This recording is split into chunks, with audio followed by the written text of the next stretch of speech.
Hello, everyone. This is JD Colorado, and this is Indie Comics Explained. Yet again, I brought another fantastic group of independent comic book creators. So please, hit like, hit subscribe, share out the video, let everybody know we're here. Without further ado, you know what?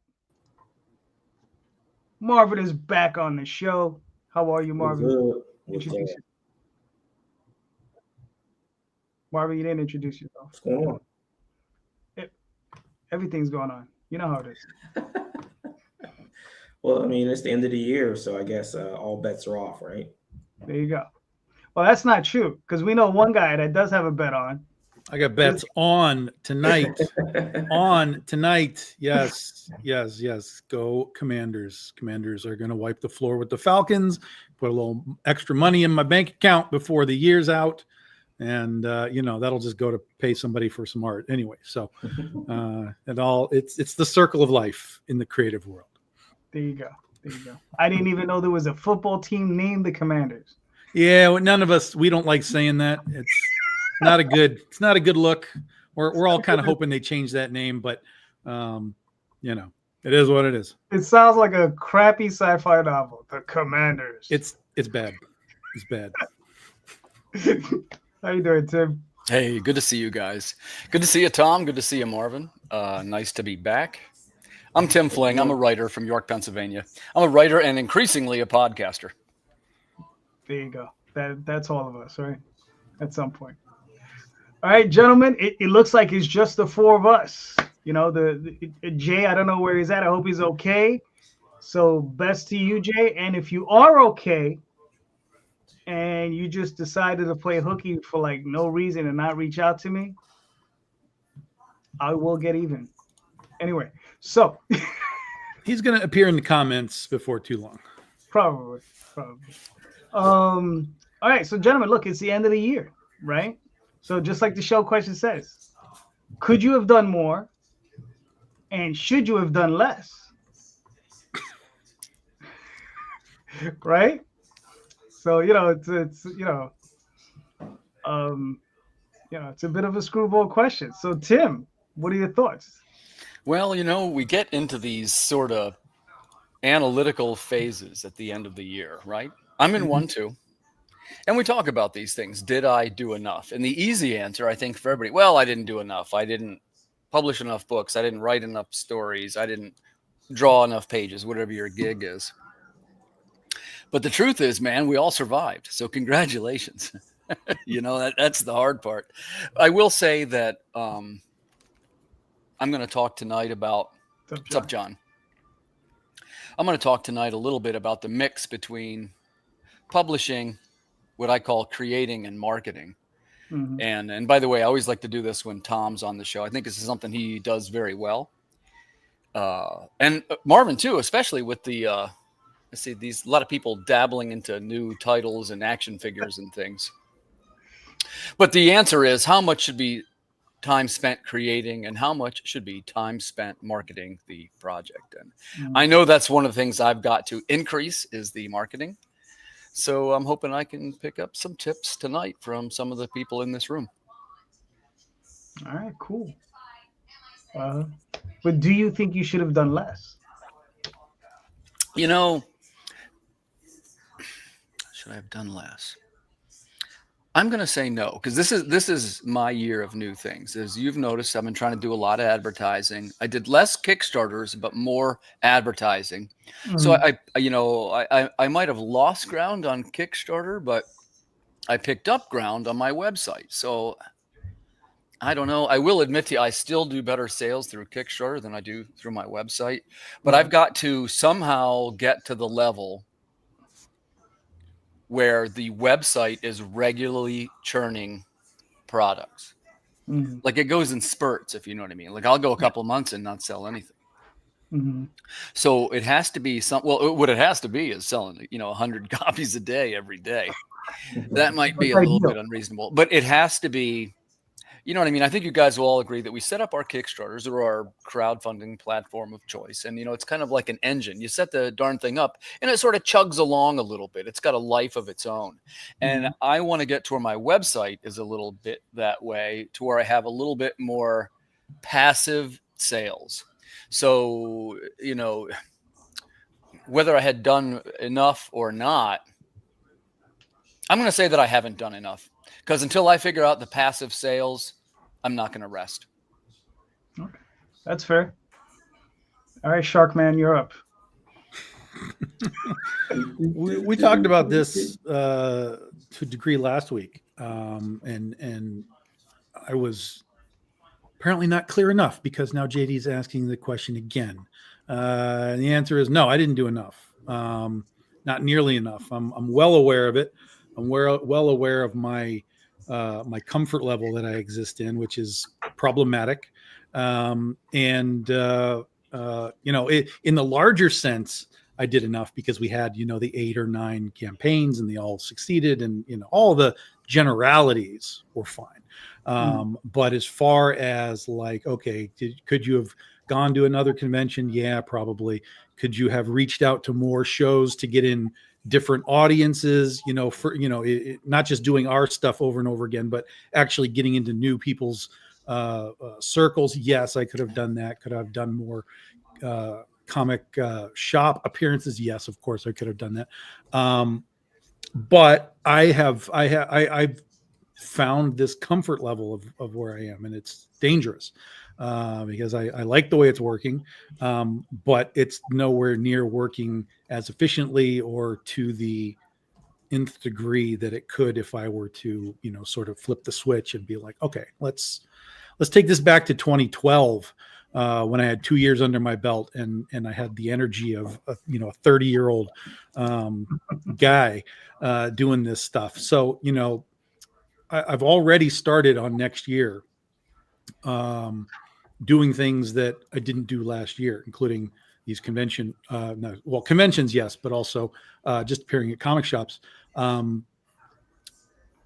soon as I reached out to them, they were like, 100%, let's go, let's do this. So I was like, oh, so, okay, you guys clearly give a damn. Now, these are stores that have already supported me. I'm not reaching out to the bizarre masses that don't know who I am anymore, or maybe knew me from 10 years ago. These are guys that I'm in general contact with, but they were immediately like, let's go. When do you want to do it? Let's put it together.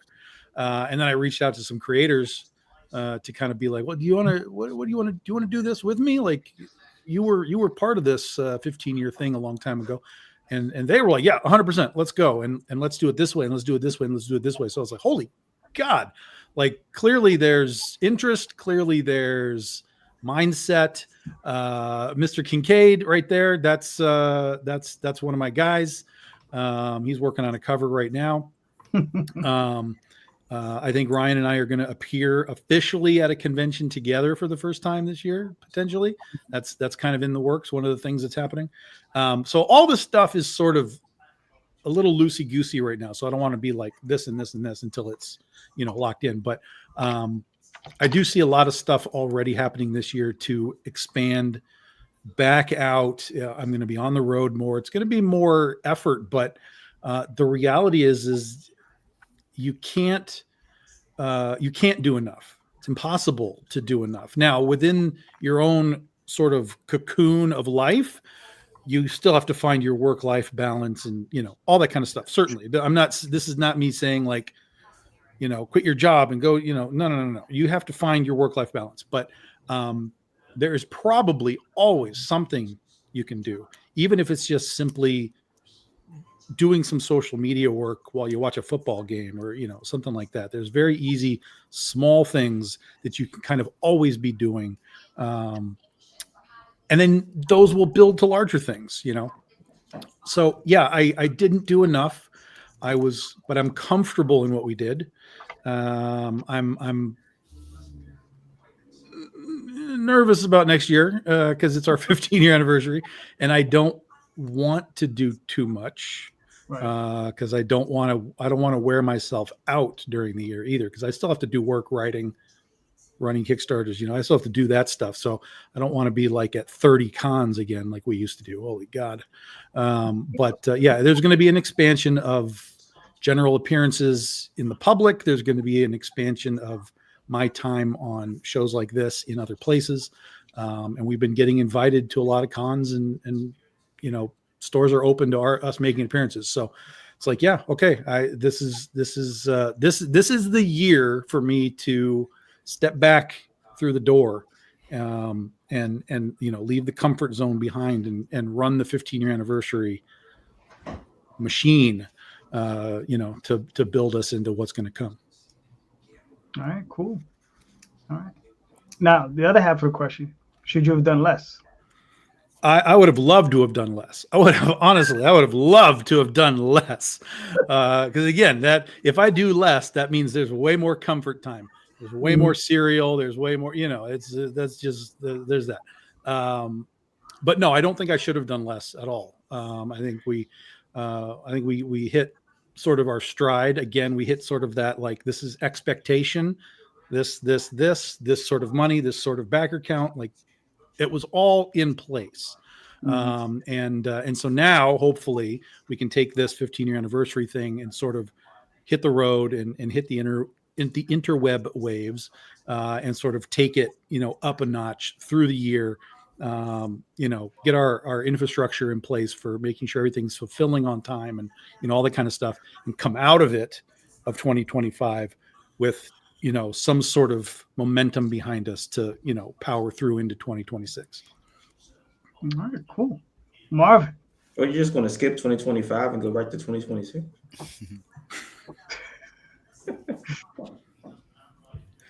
Yeah, I caught that. Yeah, I mean, if we were doing less, that means that the machine is running on its own, and the machine is not running on its own yet. So, I mean, there's always room to improve.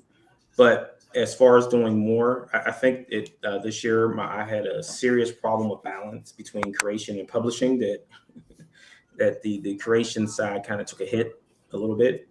But luckily, I had all this stuff already pre-done, so I really could have done that. But I feel like that next year, I mean, it has to be more creative, because now I'm hitting that point where I'm caught up in some respects. So now I have to churn out some more stuff. And what Tim was saying about the website, are you doing email campaign from your website? Me? Yes. Well, I don't have everything on my website that is available on the Kickstarter, but I guess the website's kind of like a best of. Right. Well, I mean, that's how you get those constant eyes on it. Is you're always communicating out to people that the website exists. Yeah, that's real. And we don't think that that's real, but I have had a website for 15 years, a web store for 15 years, and I still get people today saying, "I didn't know you had a web store." Like, Yeah. Okay. So that's I don't very get that real. too much, because it's in the, I have various kind of ads and things for it, and it's in the bumpers. But I will say that I don't. Part of the strategy has to be, Tom and Marvin, I'm guessing, somehow offering content through the website. Like, I thought of one thing, maybe there is one alternate cover that's website only, and there's one that's Kickstarter only, or more likely some type of broadcast that's coming out of the website that makes people notice it. I guess it's all about how you discover it. We've done web store exclusive books before, like, hey, you can only get it on the web store, come get it, and then hopefully they buy other stuff too. Right. So that's a thing. That's a very real thing. That's a doable, easy thing, really. Yeah. And I mean, I think that where I lie in that is that I can offer things faster through the website than I can through Diamond. So if someone's like, "Hey, I want to get this issue, when's it coming out?" and I say, "Oh, it doesn't come out till January." But if you go to the website, it's already available. You can get it right now if you want. So that helps. But when I say email marketing, it's like Wix has a tool that allows you to send out email blasts from your web store. So it's a constant, "Hey, this is available. Hey, this is available. Hey, this is available." And then that's why I say that those email lists and things are so important, is because it's not just the people you're capturing at convention and other places. It's people you're capturing who are buying from your website too, because those get churned into your email list also. Well, and the short answer there, I think I would say I would give that yes and no, because I'm on just about everybody's mailing list, because I like to see what other people are doing with their mailing list. But if they're emails or ads only, I unfollow that person pretty quick, because I'd say that's a pretty common thing. And the truth is, I'm already following these people, right? So I don't necessarily need the ad. I know that the future will rely more on, and maybe I'm being specific, maybe my future relies more on elements of discovery more so than sales. Like, man, I just want somebody to notice it. I just want somebody to notice the website. It's difficult to drive them to it. Right. I mean, but then in that instance, it's about making it not look like an ad. While it's an ad, it doesn't look like an ad. It's engagement.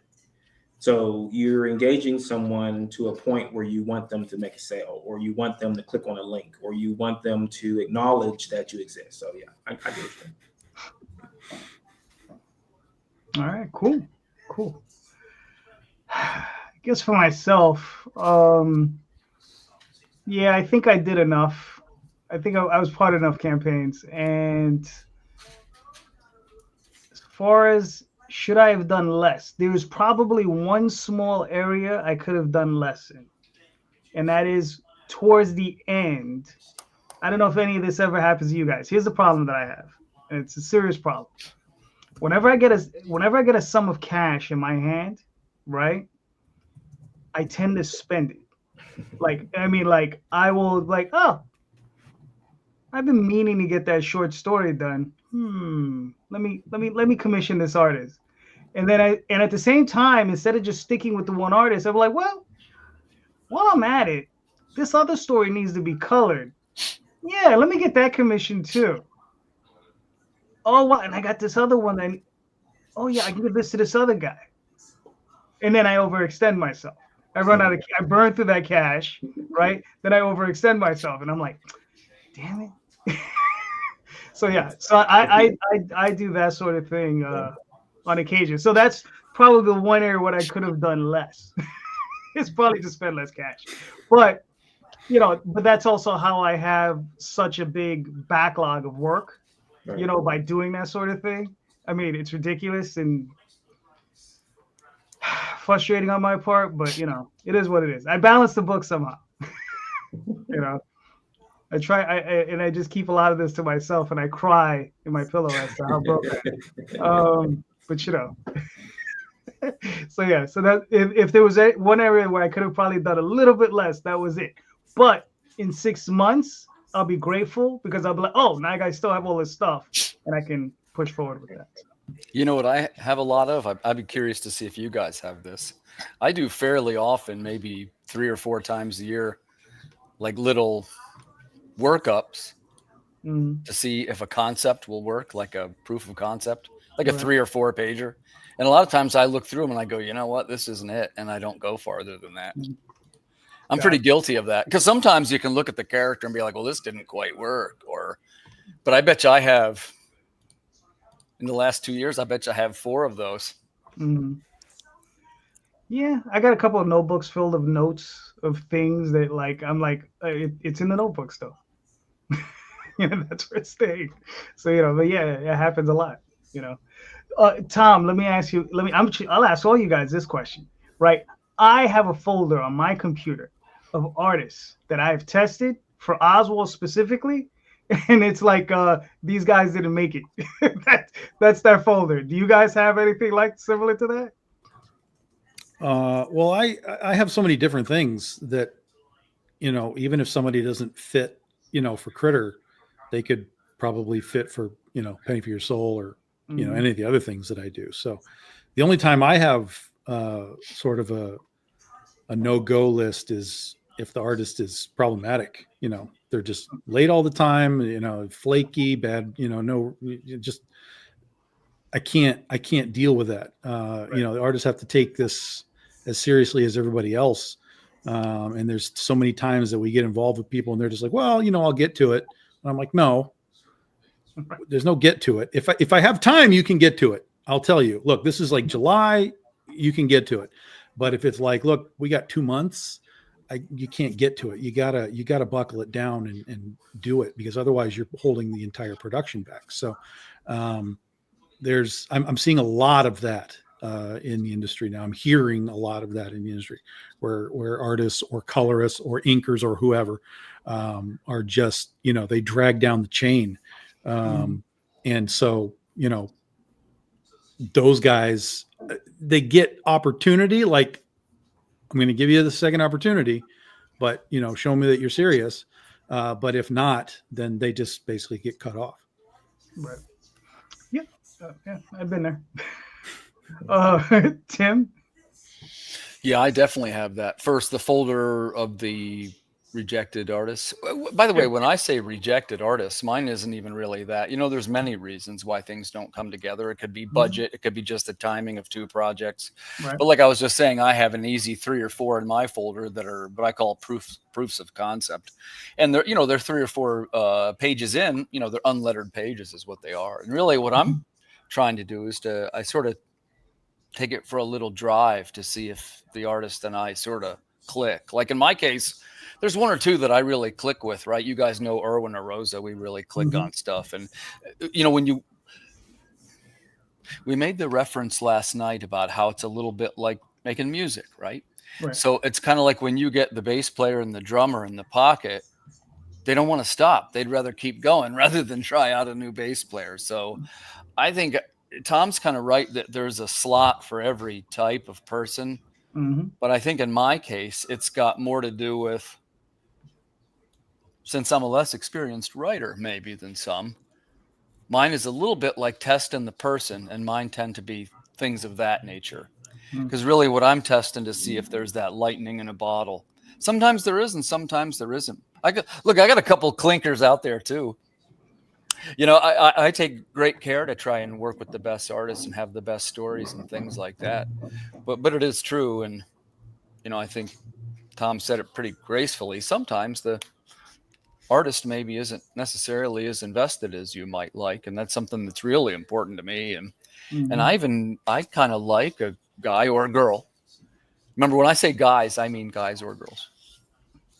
Somebody that will say, hey, well, I got this concept, or maybe if the light was coming through the window right here, like maybe they'll toss a couple ideas out and it's a little bit more collaborative. Not where you're changing the script or anything, but like I was saying, some lighting, color, whatever. So I'm a fan of that kind of stuff. So I would say in short, to answer the question, in my case, it's a little bit more to do with the relationship and if I felt that it clicked. Gotcha. All right, cool. Marvin? What was the question again? Sorry. I took the long way around, Marvin. Yeah. I got pretty existential. I wanted to try and add something because, Tom really said it the best. There's art for every type of hole. So do you have a file of artists that have you've tried to work with or maybe commissioned to get a sense of where they're at or whatever, to see if they can do the type of work you want and okay, I can't use these people and that's your rejection folder? Yes, and it's funny because it might be like a mid-tier artist anyway, but I found that no one can draw the characters like Mark does. There's little things that they'll do that just doesn't look right on the character, and it's so weird that he's the only one that seems like he can get the artist. So I think I got lucky with him, and that I could just throw everything at him and say, hey, I'll turn you loose, and you just turn the stuff back in when it's done. All right, cool. Yeah, with me, it's always Oswald, right? Because like I said, this is primarily for Oswald, and it's if they can't draw the mouse, it doesn't make any sense. Like I said, I've gone to guys who worked at Marvel and DC, draw Superman, Batman, and they could draw Wonder Woman all day, and I asked them to say, can you draw this mouse? And I see panic in their eyes, and they're like, they're like, what do you mean a mouse? And it's just, and I've seen it. I was a grown ass man. They're like, what? What do you mean? It's weird, isn't it? I mean, like I said, that it's these little things you'll notice on the character. I'm like, that just doesn't look right. Like the arms are too thin, or the costume just doesn't look right. I'm like, how is it that he can get this right 100% of the time? And these guys that have been drawing, like you said, Marvel, DC, can't do it. It's interesting. It's very interesting. Yeah, it is. All right. I mean, who has a question? Well, Chris has a good point there in the comments with the budget being the deal breaker in the indie market. That's something we talked about on a couple of episodes, that almost to a man, we are American writers, and I think Tom might be the exception here, but typically I'm American. No, I mean, is your team, are you the only American on your team? Michigan. No, it's not. No. No, I'm not the only American on my team. Okay. Generally speaking, indie writers are paired up with foreign illustrators. Yeah, I have plenty of foreign guys too. Yeah. That's I mean, that's normal, but that's Marvel and DC too. They're all hiring guys from around the world. I mean, that's where they are isn't really the relevant point. It's simply, have they made a name for themselves? Can they come to you and say, well, look, Tim, I've worked for Marvel. I've drawn Spider-Man and I've drawn, Fantastic Four. So if I'm going to come work for you, I'm making $200 a page from Marvel and DC right now. What can you do for me? Whether they live in Brazil or Portugal or America, that's just what that company pays. So they get used to that sort of page rate. Whereas, we can find a lot of good guys from all over the world who are still working at 50, 75, 100 a page. And they're happy to do it because that's what they, that's their sort of internal valuation. Well, I need 100 a page. Well, I can do this for 75 a page, whatever it happens to be. They've made that internal determination for themselves. And then, you decide if that fits with what you do. Hey, this is going to be a 20-page book. It's 100 a page. Well, that means he's going to get $2,000. Does that work? Does that make sense? Yes. Okay, go. And that's United States or anywhere else. And that's every company on the planet is hiring people from everywhere on the planet. Mm-hmm. I have guys in South America. I have guys in the UK. I just hired a guy from India who did work. Australia. I mean, it's literally, there's no barriers anymore for finding people that you want to work for you. And then from there, it's just, well, look, if they say it's 100 a page, but you're like, look, I'm at 75. Are you good with that? And if he's good with that, you can negotiate it. Yeah, it's a little negotiable. Then you're good. Chris, some guys negotiate, some guys don't. It is fair to say one of the main reasons is because it's a little cheaper. That's definitely one of mine. I don't lean towards an artist because of cheaper. For me, quality. It's what is it first?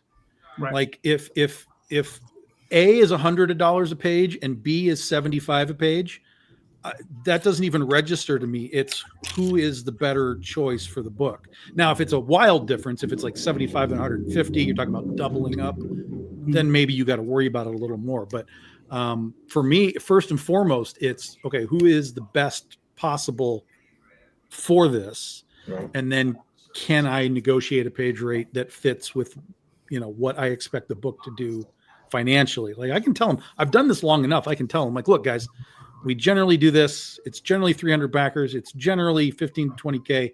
These are the real numbers. I'm not getting rich off of anybody over here. And oftentimes they'll be like, yeah, man, I get it. I mean, I've reached out to some really big name people over my 15 years and they've come to me and said, look, I know you're a little bit smaller. I'm going to give you a deal. And I'm like, oh, dude, thank you.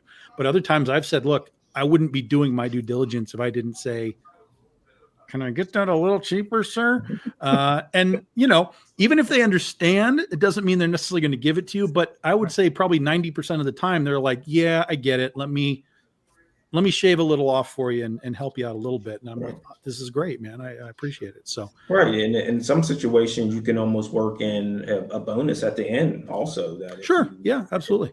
Yeah. Some artists will be like, look, just give me extra comps or something to, to make up for it. And I'm like, yeah, I mean, normally I'd get like 10 comps. I'd be like, yeah, let me give you 20 comps or whatever. And they're like, I'm trying to do that more. I definitely am trying to, and in many instances I have, but I'm ashamed to admit in not every instance. It gets pricey when you start adding up international shipping for 10 guys. Oh, yeah. Yeah, for sure. I almost never get requests for comps from people overseas because they know too.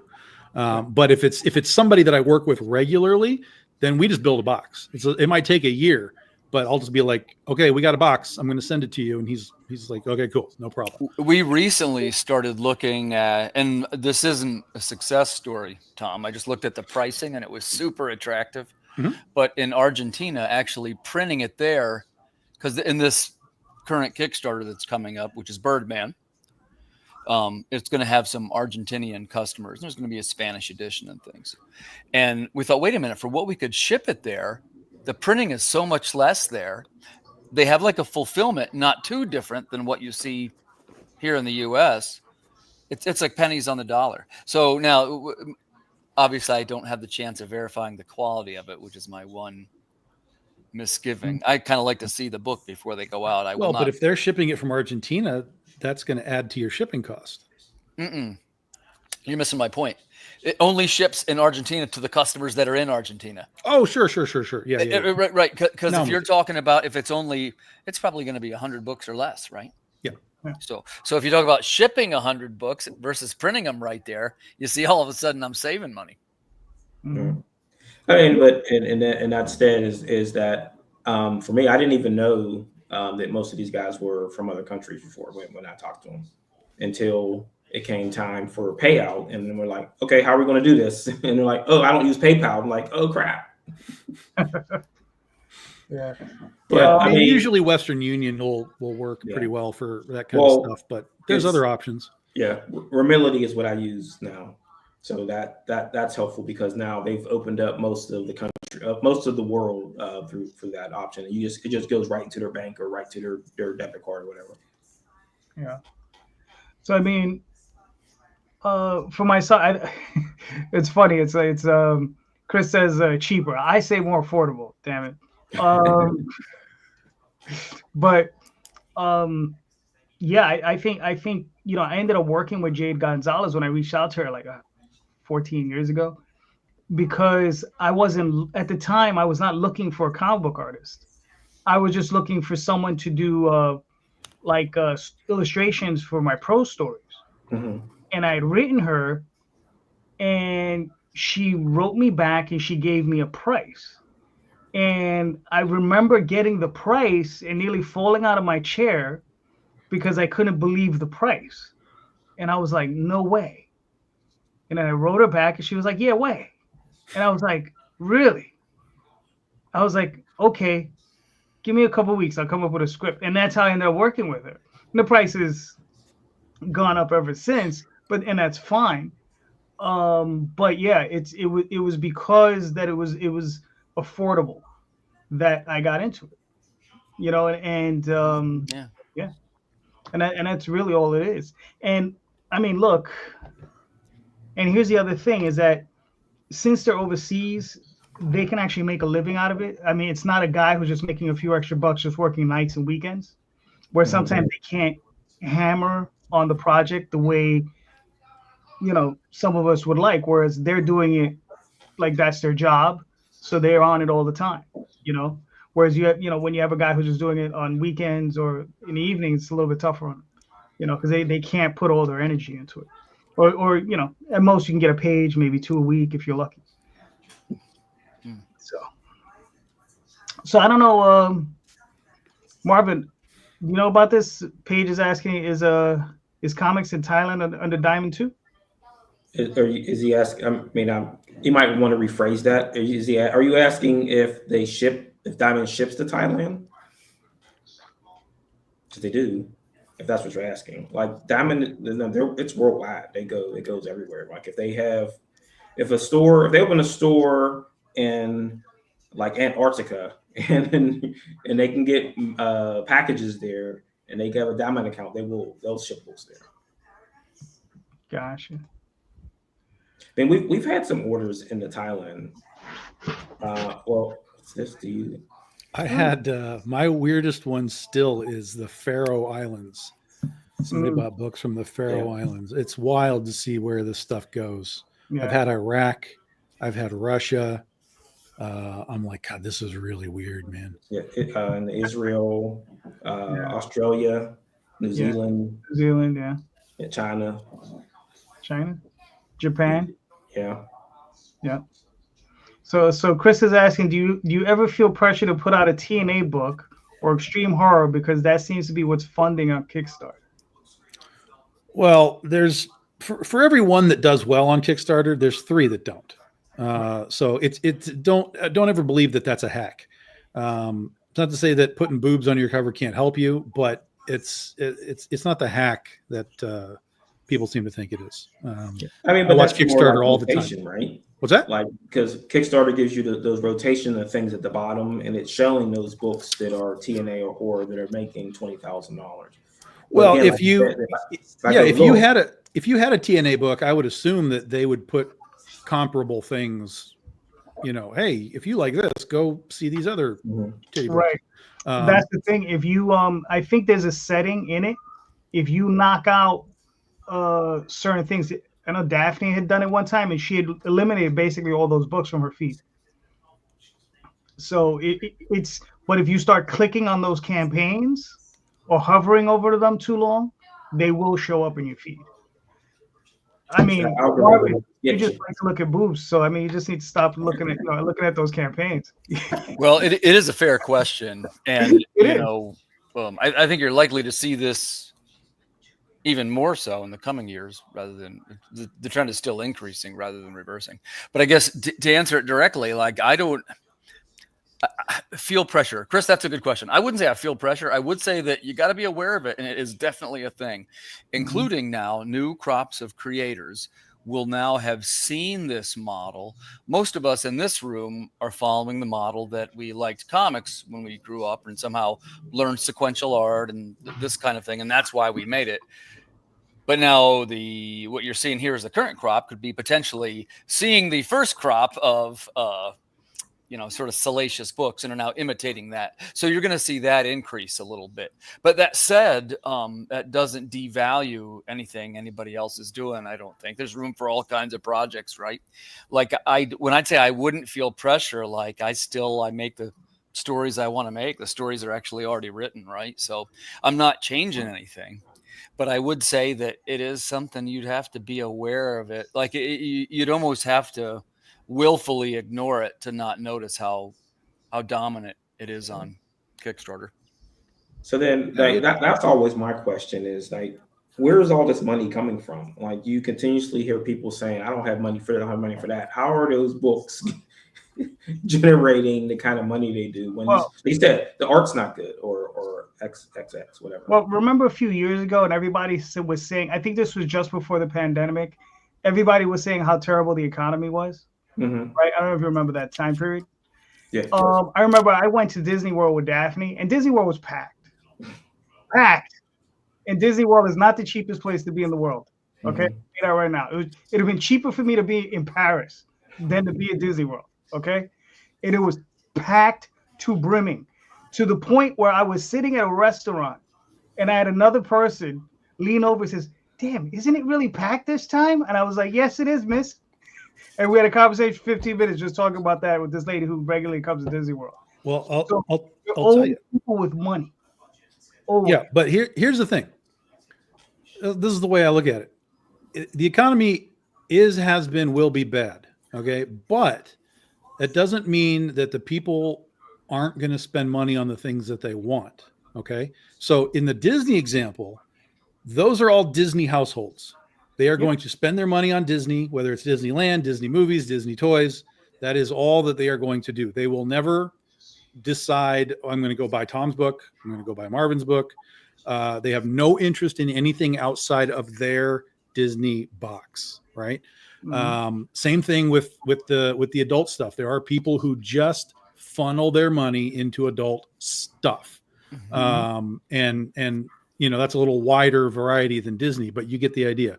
Whether it's, waifu anime, whether it's, these kind of comics on Kickstarter, like that is where their money goes. And they will never go spend that on Star Wars toys or, whatever else. Right. Or even like that. Yeah. Comics, yes. Yeah.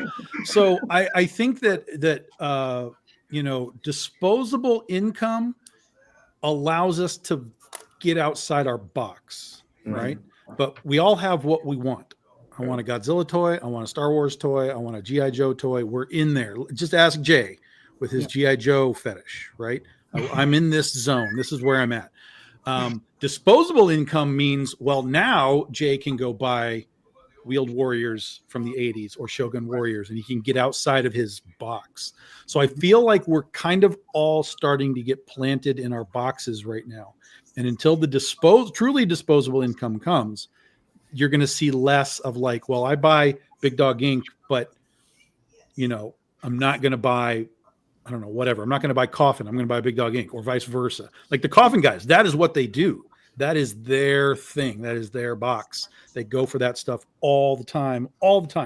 Now, that's not to say they don't buy stuff here and there elsewhere, but that is their focus. Just like the Disney people, that's their focus. So if we have $1,000 every month to spend on something, it's all going to one thing. That's the way that I kind of see this. And so for us, we are all sort of outside of everybody else's boxes. And so for us to be able to get some of that Disney box money or that Coffin box money, you know, those folks need to have a little bit of extras for them to, you know, monkey around with and say like, well, yeah, let me try that thing for once. So that's kind of the way that I look at it. Cause you know, my stuff really, it's really in the box. It's like every time I do something, I can pretty much guarantee it's going to be roughly this many backers. It's going to be roughly this much money. And we pretty much hit that all the time. And that doesn't mean that we don't have a little bit of roller coastering. Of course we do.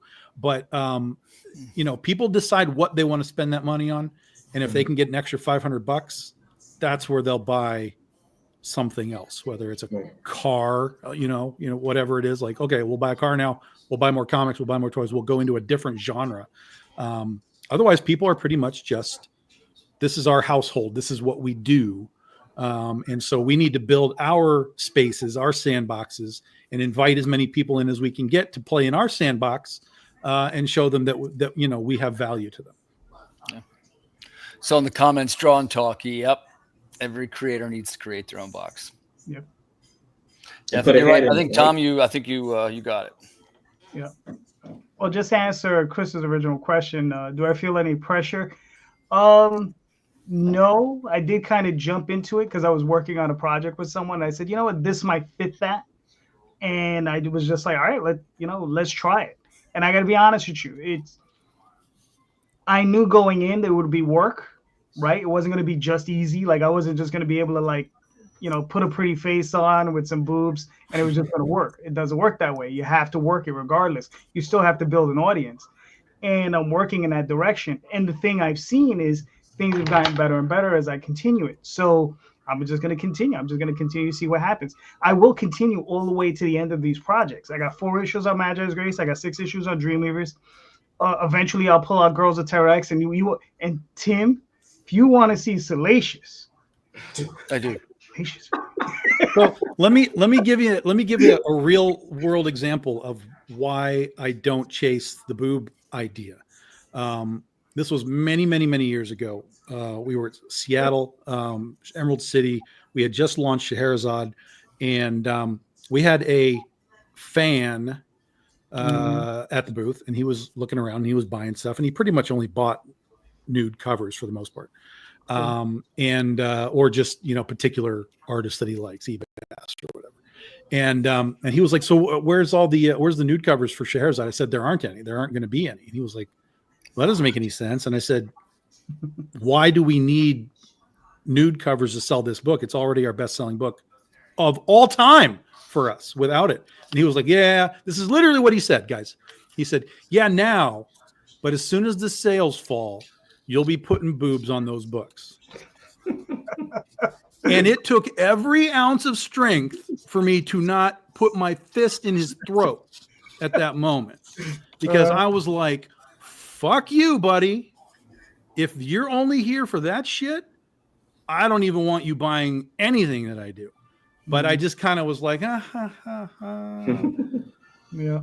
But that's the thing, right? Is like you have to decide what customer you're going to cater to first and foremost. Yeah. And if you want to cater to that, that's fine. I'm not saying don't do it. We do boob covers, but they're very specific. Like we do a Las Vegas book. obviously we can do it there because it fits the scheme of what that book is. Mhm. But to come in and tell me like, well, you should have naked covers on Critter, I'm like, you're going to get my fist in your fucking face for that, dude, because you're literally disrespecting me, my work, the artist that we have chosen to do. You're disrespecting the story, the presentation. Fuck you. So don't do it. I'm telling you, don't do it. But if you want to do it, again, it's not the hack that you think it is. A lot of the ones that you see that are overly successful are either done by people who have been doing it for a long time. So again, they've built their sandbox. People know what to expect from them. Or they are doing ripoffs from IP, like they're doing parody stuff from IP, like doing a Ghostbusters parody or something, and then doing, boobs in it. So you kind of get that IP touch to it. You're like, oh, I know what the Ghostbusters is. Oh, that's funny and cute, and let me buy the thing. I don't feel pressure to it at all. In fact, it's for me, it's the opposite. The pressure for me is how far can I go without it? And I have far more pride in what we do in the success without doing it than sort of the crutch that I think you and I talked before, Tom, about how likely would you be to make a special edition. It doesn't matter which one of your books, and it is the logo only, and maybe the logo is chrome, but it's not. In other words, it's no art. Mm-hmm. Like to me, I would do that. Like that wouldn't be out of place on one of my books. Yeah, I mean, Tom, I'm gonna be very upset if I don't see at least one naked shark on your shark book cover. Okay, I will say this right now: all sharks will be naked. Okay, good. All sharks will be naked. Will be naked. Okay, Yeah. good. Just saying. And according to Tyler, you didn't do enough. You didn't do enough work in 2024. So. Well, we got plenty for you, Tyler. We got plenty for you next year, Tyler. I had to catch my breath to get ready for 2025. Yeah, and to answer Chris's other question, yeah, I mean, it's funny. Like I had backed out of curiosity before I had done like Dreamweavers or Magi's Grace. I had backed one creator, his book that does normally around 30-40K per project that they put out. And I backed it just out of curiosity. I said, I've never seen one of these. I said, let me get one of these. And I ordered one of the books. I got it. And the cover was what I had ordered. It was fine. And the interiors were trash. The story was garbage. The perks were shit, except for the poker chip. And it wasn't yours, Tom, because I know you give up poker chips. It was not one of your books. It was somebody else.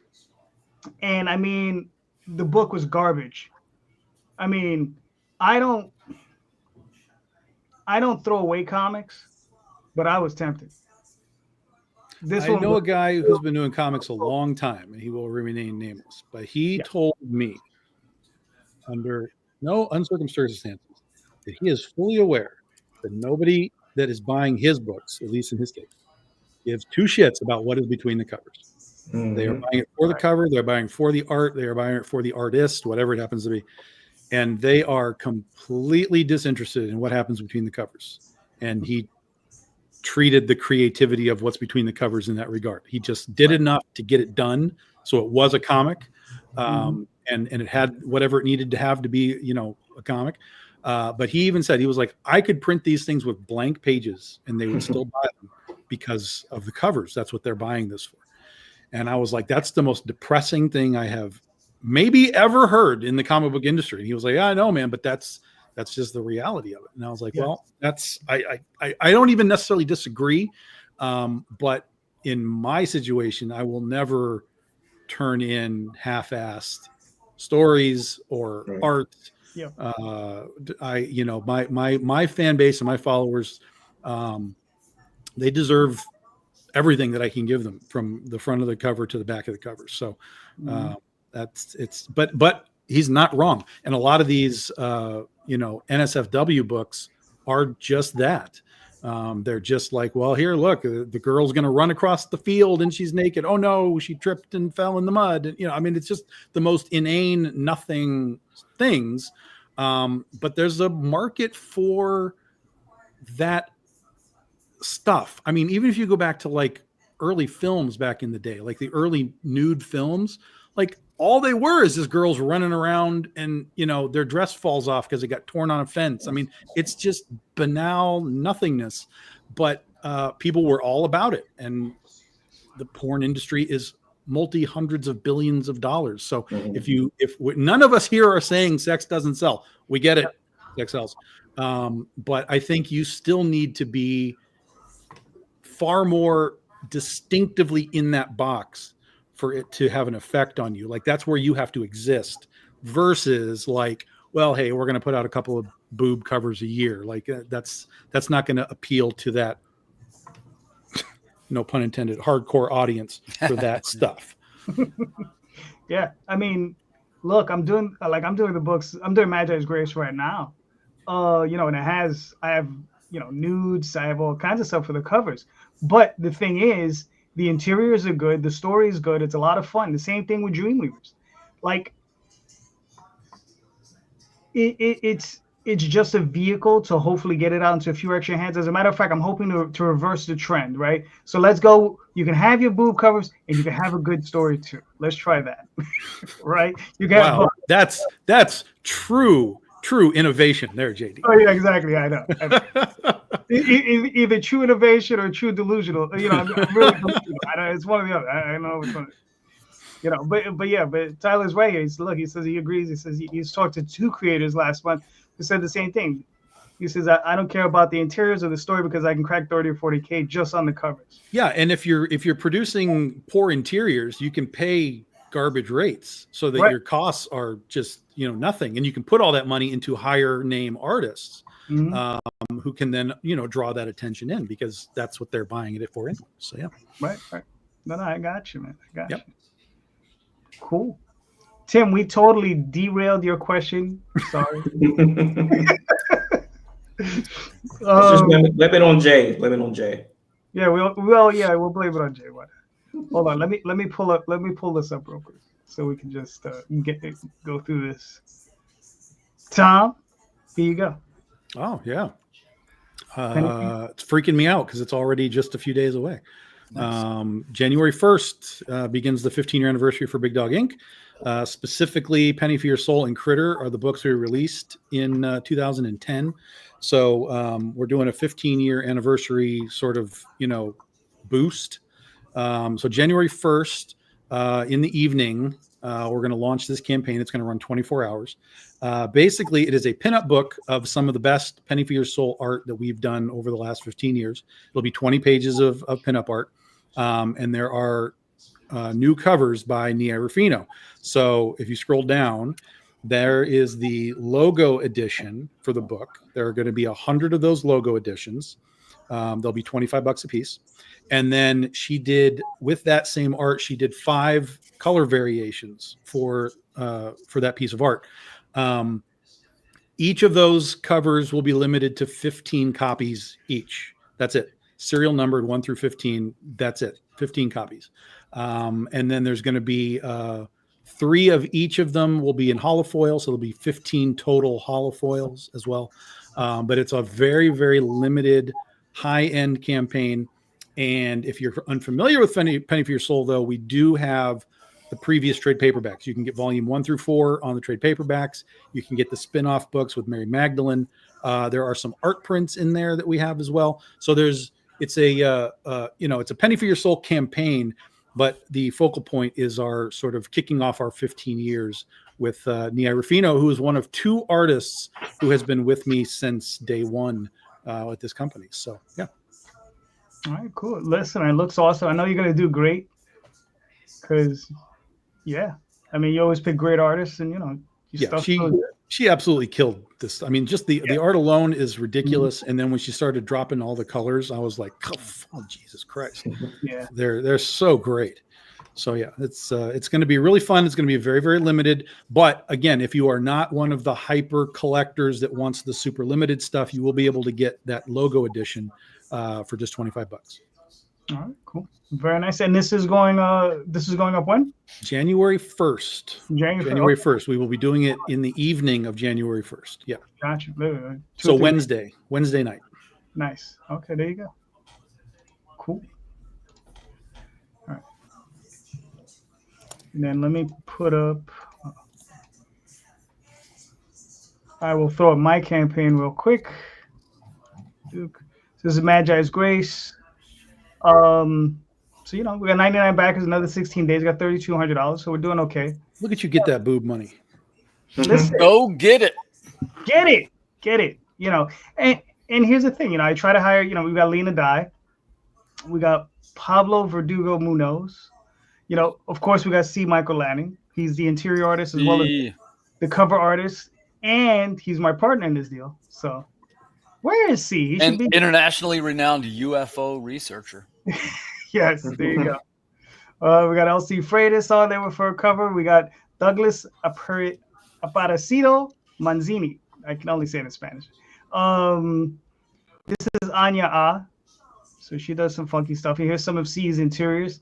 And, this is a story about vampires invading the town of Innsmouth. So they're turning the fish people into vampires, and there are certain, ancient gods who are kind of pissed off about it. So they hire these two to come in and clean up the mess for them. So there you go. That's the story. It's a lot of fun. It's action packed. Go check it out. A lot of cool looking covers. And that's pretty much it. That's it. That's my pitch. All right. Anybody else got a question? Because I got one. Go for it. I thought Tim had a question. Did you have a question that we skipped? I was going to show my. I didn't know if we were. Oh yeah, pull it up. Because all I got I is put you on a screen share there. Yeah, What we're doing here, some of you guys know about this already, so this is as good a time as any to start talking about it. One of the things we're doing in 2025 is trying to cross-promote with other indie creators in the specific sense of trading advertising space. In the most prevalent example, in this case, the podcasts have bumpers before and after them, the 8-second spots. You can put your book or your Kickstarter or your brand or your smiling face or whatever 8 seconds will allow in your bumper, and it'll play before every podcast. Well, what kind of original content you got over there? What are you signing up for? Well, I'm glad you asked. Going to be offering original content this year. Some of you guys know we've already started the UFO podcast. That's Watch the Skies. We got 6 episodes of that already. And there's a written version that corresponds to it over on our Substack. And you can kind of look through the photos and analyze the cases. It's been a lot of fun. Rapidly getting ready to take the #1 viewed spot, the UFO podcast. Right behind it, the ghost sighting podcast, The Haunted Basement. We're 4 episodes into that. And that one, the most popular ones are reviewing their ghost photos is what they are. And we try to tell if they're fake or if they're real. And of course, the closing out the January, we're going to start doing music interviews. You're going to see there in the bottom, that's the Invisible Theater Presents. We're going to have an evening with A Sound of Thunder. They're a heavy metal band out of Washington, D.C., and they make their own comic books. So we're going to interview the singer and the guitar player in a 1-hour interview format. The other ones you guys know, that's the Creative Cranium. They're panel-based shows where we talk to comic book makers about how to make things and how to save money on shipping and how to go to conventions and this kind of thing. So that is the lineup that you're going to see there. And the reason why we're doing it that way is because it gives us sort of a platform to promote indie creators from. And if you notice, each one of the panels, that's what they are. They're indie creators that are promoting their own works.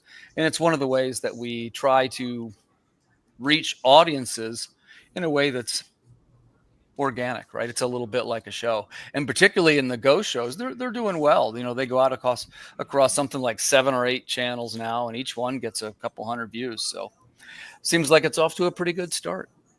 So if anybody's interested in advertising, basically what I've been doing, I swap for house ads in other people's books if they have one. Like I say, this isn't a money thing. If somebody says, oh, I don't have the money to advertise, I'm talking about trading advertising spaces in books.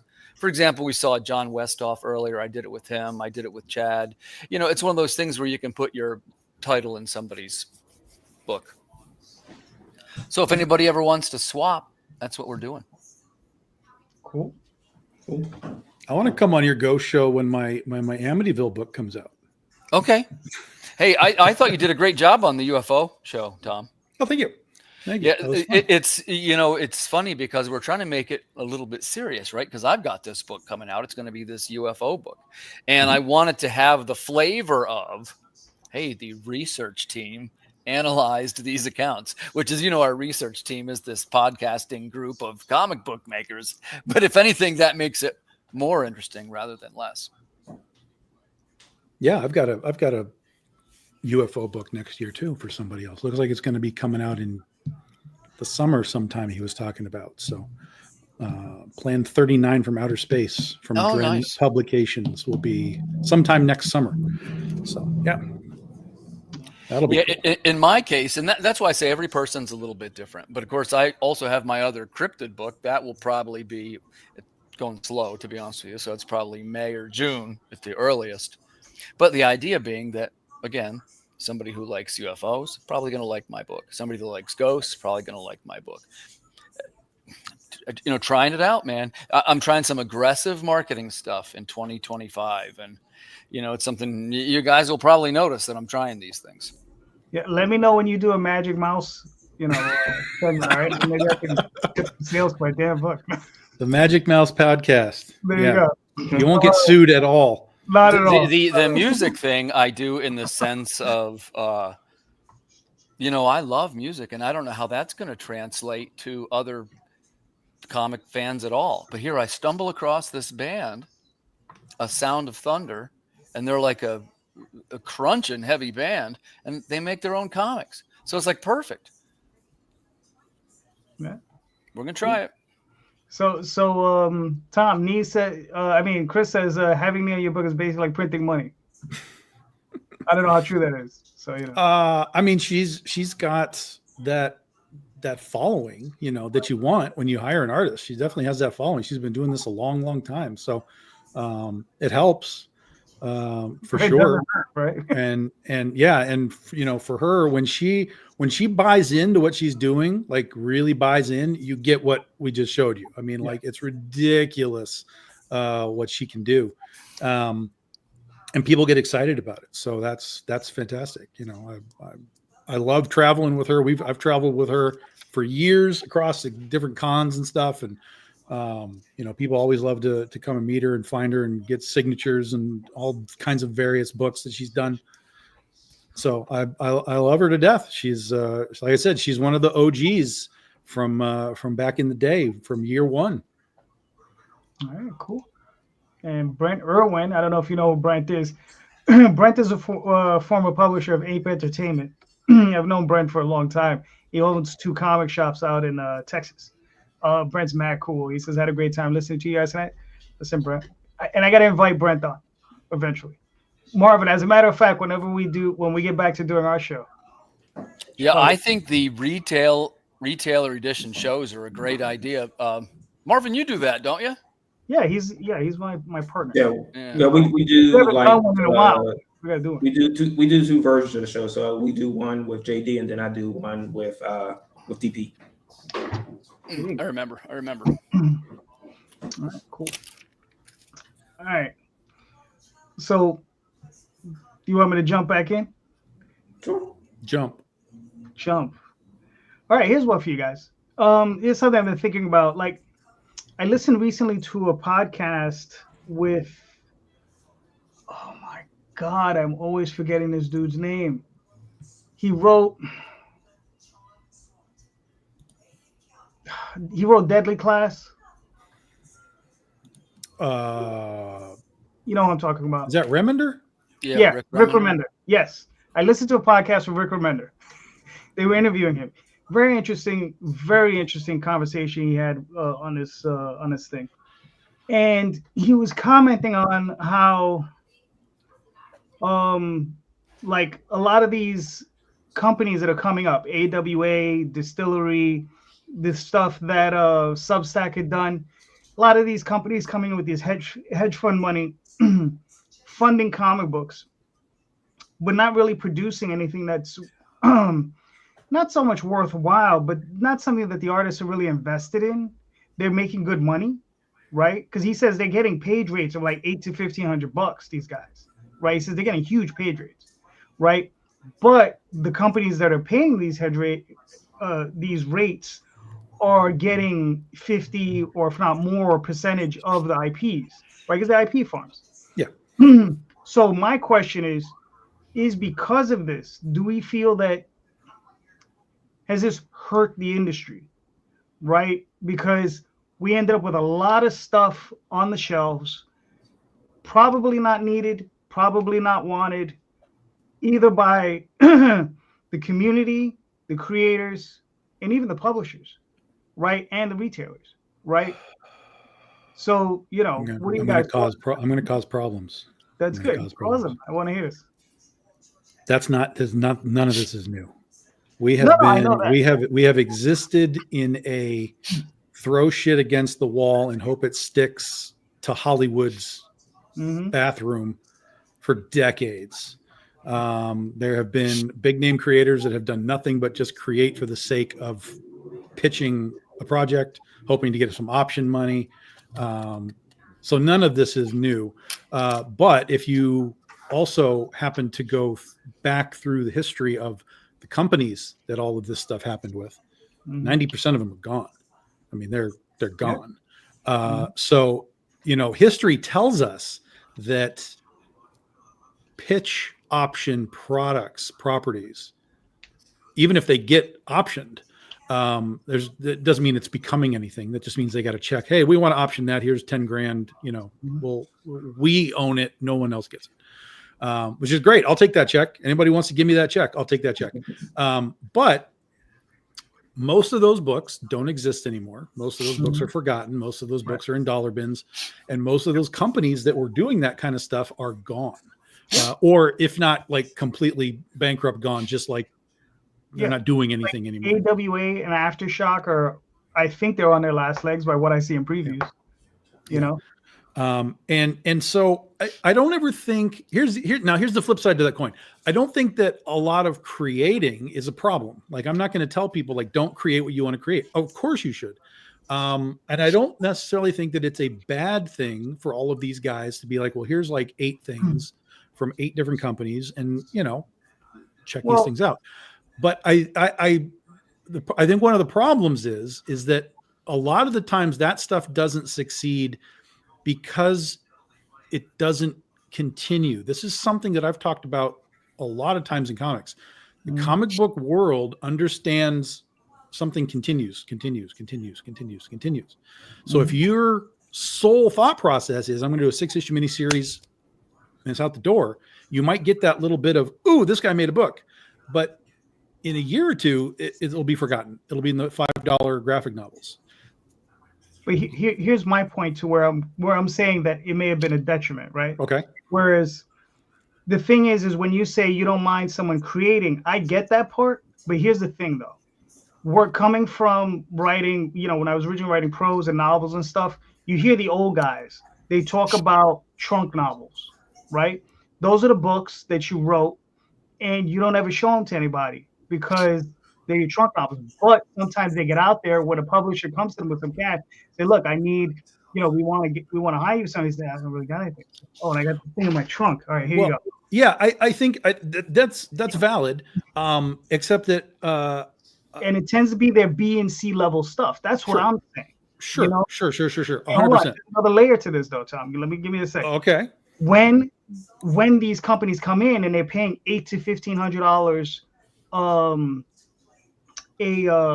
for page rates, that's higher than what Marvel and DC are paying. Sure. Right. So it eliminates a lot of these higher end creators from Marvel and DC, right? Taking them away from Spider-Man and Batman, where they probably should be, because that's where people are going to be attracted to bring in more people into the industry. Whereas they're creating these other IPs that nobody's ever heard of and nobody cares, to your point, and they're in dollar bins. Okay, so there's a lot to unpack there, and I'm still going to make people upset. That's fine. The big names that are going elsewhere because they're getting paid. That's it. Of course, we understand that. The question then becomes, why isn't Marvel just paying them? Because it's cheap. Well, they're cheap, but they don't even need to be. I mean, the bank that a single Avengers movie makes could pay for Marvel Comics for decades, with high-end names. So the question becomes, is the comic book industry as a whole, particularly within like the upper echelons of like Marvel and DC, do they now require large names on them to be successful? Or is Spider-Man enough? Is Wolverine enough? Is Batman enough? And if we're going to say that creators are the only thing that bring something to an IP, that makes me nervous. Not to say that creators don't have value. That's not what I'm saying. I mean, obviously, when Todd McFarlane came on to Amazing Spider-Man, changed everything, right? Mm-hmm. And then when they left, everything was shifting, but the whole industry was shifting anyway. But point is that if Mark Miller comes back to Marvel for a year and does something, which he's talking about, right? Is even that going to matter? Because again, long term, these IP have existed without these names over the years. I don't think even this new Batman thing that came out, right? The highest selling book for DC this year, 400,000 copies. Nobody knows who these people are. They just made a new thing. Well, you know Scott Snyder. Scott Snyder, sure, but like the artist, nobody knew who the artist. And I'm not saying it's bad art, but like no one knows who that guy is. No one knows who that guy is. They do now. But East of West, man. East of West. Nobody knows what that book is. This is another example of like nobody knows what these fucking things are. I know East of West generally speaking because I'm just some people know. Yeah. Some people know. Sure, but it's not Jim Lee. This dude is not Jim Lee. You know what I'm saying? I'm hearing you, but I do disagree a little bit, and I'll tell you why. You talk about these names that are on the books. Yeah. And here's the thing: even if it's a name that you didn't love necessarily, we have reached a little bit of a dearth of names. There are not as many names. So, like Mark Miller is going to suddenly be very relevant all of a sudden. That's my prediction. I could be wrong. Mm-hmm. Well, to Tom's point, Scott Snyder, right? Got basically pulled out of DC by Substack. They gave him a bunch of money, did all these books. I think one of them was Demons, and he did another one with some trucks and some dark. And I read that book, good book. Demons was all right. But would he and the industry been better served if he had stayed just doing Superman or Batman? But so here's the thing, though. If we require those names to exist, we're fucked. Because as soon as these guys die, or they decide they don't want to do it anymore, right? How do we sell Batman ever again? Well, this is where we have a problem. And this goes with art too, because art collectors really only are like, well, I like this. I like J. Scott Campbell, I like Art Germ, I like, whatever it is. I am in here for this stuff and I have no interest in anything else. Again, going back to that whole we're in a box thing earlier, right? Because that's where they spend their money. I will buy all J. Scott Campbell. I will buy all Ryan Otley, whatever it is. So we have a problem in this industry if we can't get people to look outside of their hyper-focused boxes. And if someone is not going to buy Batman because they don't know who the people are, that's a problem. Batman should sell because it's Batman. We should have enough people coming in saying, give me a Batman book. Here's a Batman book. Whatever it happens to be, whether it's the Absolute, whether it's the Batman and Robin, whether it's Detective, like here's Batman, go. But we can't get people to do that. And the only way that we can engage the people that are here in the industry is to say Jim Lee's back on a book. Todd McFarlane's back on a book. Mark Miller is back on a book. Those names don't mean anything to Gen Z and millennials for the most part anyway. They're completely out of it. So that also tells me that we have a customer base problem. Yes. And that they are coming up, in a completely different world of comics. And so when Marvel or DC decides, like, let's put McFarlane on Spider-Man, it'll be a big deal, but not to that same level as this new sort of crop, because I don't know who Todd is. Again, I'm generalizing. Most people know who he is, but but that's the problem that they kind of created, because they kind of stymied the creators on those books because they didn't want another image. Yeah, that's true. So they did it. They purposely made the more about not about the person that was creating the book, but the character itself. And now you're reversing that and saying that now we need these creators. So but it was your fault that this kind of thing happened. Yeah. Now, personal brand. He's right, personal brand. But we're all, like JD just said, what if that personal brand is dog shit? I mean, if they're just pumping out things Right. for the sake of pumping it out, it'll dilute sort of, everything that we've got going on. But that's no different than movies or TV or anything. I mean, there's always been a glut of low end product, sometimes on purpose, sometimes just because that's all they could do. So again, I don't think, like, for example, I don't think that like schlock horror movies take away from like better films or anything. They just exist because they exist. People either like them or they don't. So that's what, this is a long roundabout. I don't think it hurts. I think the only way that it hurts is that like we said, it takes names away from the key places that they could be writing Spider-Man, writing Batman. In that sense, yes. But I think that we're always in a better place if we're creating new stuff. The problem is that we don't have like Wizard Magazine anymore. It used to be like, oh, Valiant came out, they would talk about Valiant. Defiant would come out, they'd talk about Defiant. Like, we don't have that discourse in comics anymore to be like even the stuff with Image, like that Ghost Machine stuff. Nobody's talking about Ghost Machine stuff. No. Whether it's good or bad, I don't even know. But like, no one is talking about it in my circle anyway. And that's got really big creators attached to it. Right. The retailers were really excited for Ghost Machine. Yeah, but is anybody else? They were able to, because Scott was at Comics Pro, and they were all over that.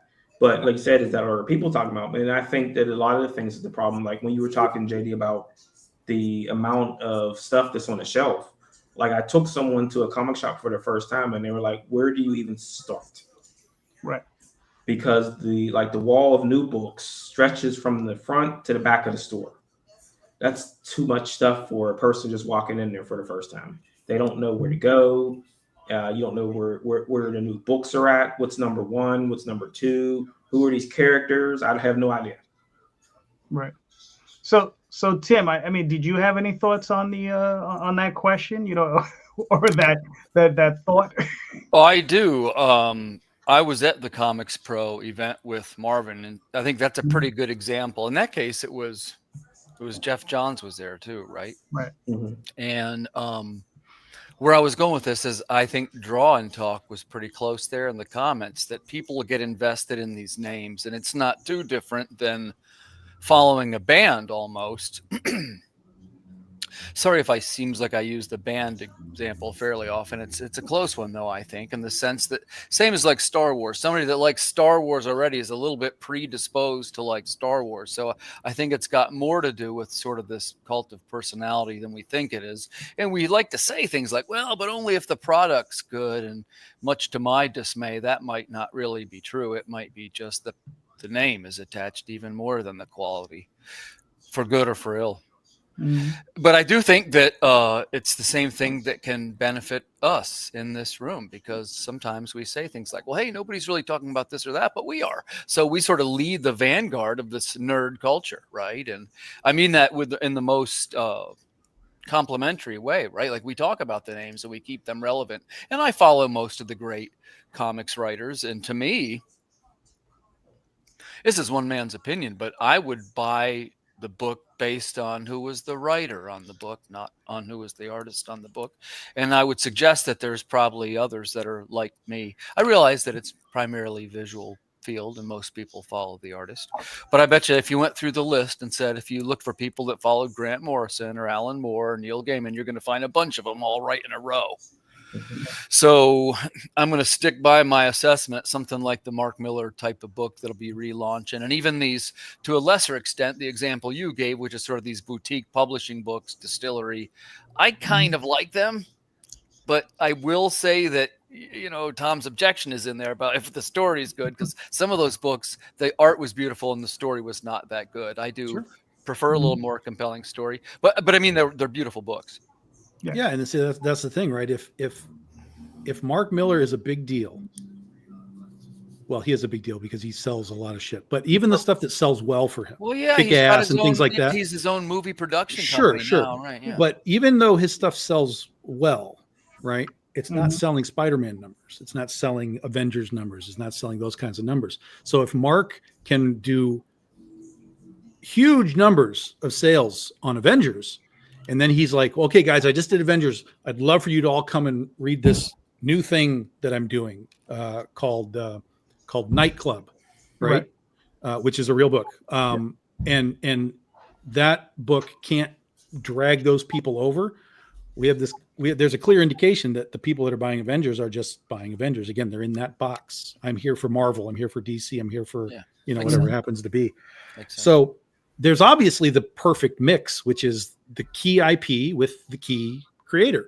Put McFarlane on Spider-Man tomorrow, you will sell millions of copies. Yes. It's as simple as that. But we have to keep generating the up and coming sort of thing, because these guys aren't going to be here forever, whether they die, whether they choose not to do stuff anymore. Here's the question with Spawn. What if Todd McFarlane dies tomorrow? What happens to Spawn? Does anyone care ever again about Spawn once he's gone? Or, obviously to some degree, yes, but not to the levels that he's generated on his own. I mean, you could see what he did while he was on the book. You can see where it fell off when he left. You can see what happened when he came back and took control of it all again. It went crazy. So Todd is he's the rubber band that makes that engine go. Right? He's the glue. Yeah. So if he's gone, regardless of who, gets to take it on, his wife or, his kid or whatever, does the industry then decide we don't care about Spawn because Todd's gone? Same thing can be said with Neil Adams with his continuity characters. Megalith, I think, is an awesome character. Silver Streak, Armor. I mean, I think those are incredible characters. Nobody's utilizing them. I haven't heard anything with his family. I'm pretty sure if you walked up to it, $1 billion. Okay, sure. Okay, nice to talk. I'm not sure. My shocker that I like to drop into groups, you hear this type of thing a lot, which is like, hey, the public domain character, this character is worth that character is worth this public domain character. It doesn't matter which one, because the characters, when you talk about the powers and the various abilities, none of it is original at all. They're all derivatives of each other. There's no value in any character. It's what the character does with the other people that are in the script. So to me, there's no value in any of the, with the exception maybe of the universal monsters. You got to make a line somewhere, and that's a public domain character. You mean you're not interested in Popeye the Slayer Man? I'm super not. Yeah. Oh, but Tom, to the point to the other conversation was the reason I was saying that I feel it was detrimental pulling all those guys away from Marvel and DC is I was being selfish, because I do believe that a healthy Marvel and DC means a healthy industry, so that if the comic book stores are selling more books, there'll be more comic book shops. Thusly, then there will hopefully be a bigger bleed over into what we're doing. That's perfectly valid and perfectly fair, 100%. But unfortunately, with Marvel and DC under corporate banners, they're insignificant to those corporate banners. I just think is the not so great leadership they're under currently. Yeah, it's true. It's true. Yeah. Well, I mean, DC is now in dollar stores, right? So I mean, they're trying. They're trying. Yeah. They're trying. I mean, I give them a lot of credit, man. I mean, they're trying. $1.25 comics, $9.99 digest size comics. I mean, trade paperbacks. I mean, they're trying. I mean, far more than Marvel is. Those guys are trying. So I bought a couple of the, there are those Walmart digest editions, and it's like each one is like 5 short stories, or it might be 4. I bought the Swamp Thing one. I'm a Swamp Thing guy, to see if it was any good. It was good. And all top-notch lettering and the whole bit. And Martha Z, the ad swap thing, that's a real deal. I'm a player if any creators want to swap ads with me. There you go. Kiss made their own comments. Yes, it did. The best stuff was when Angel Medina was drawing it.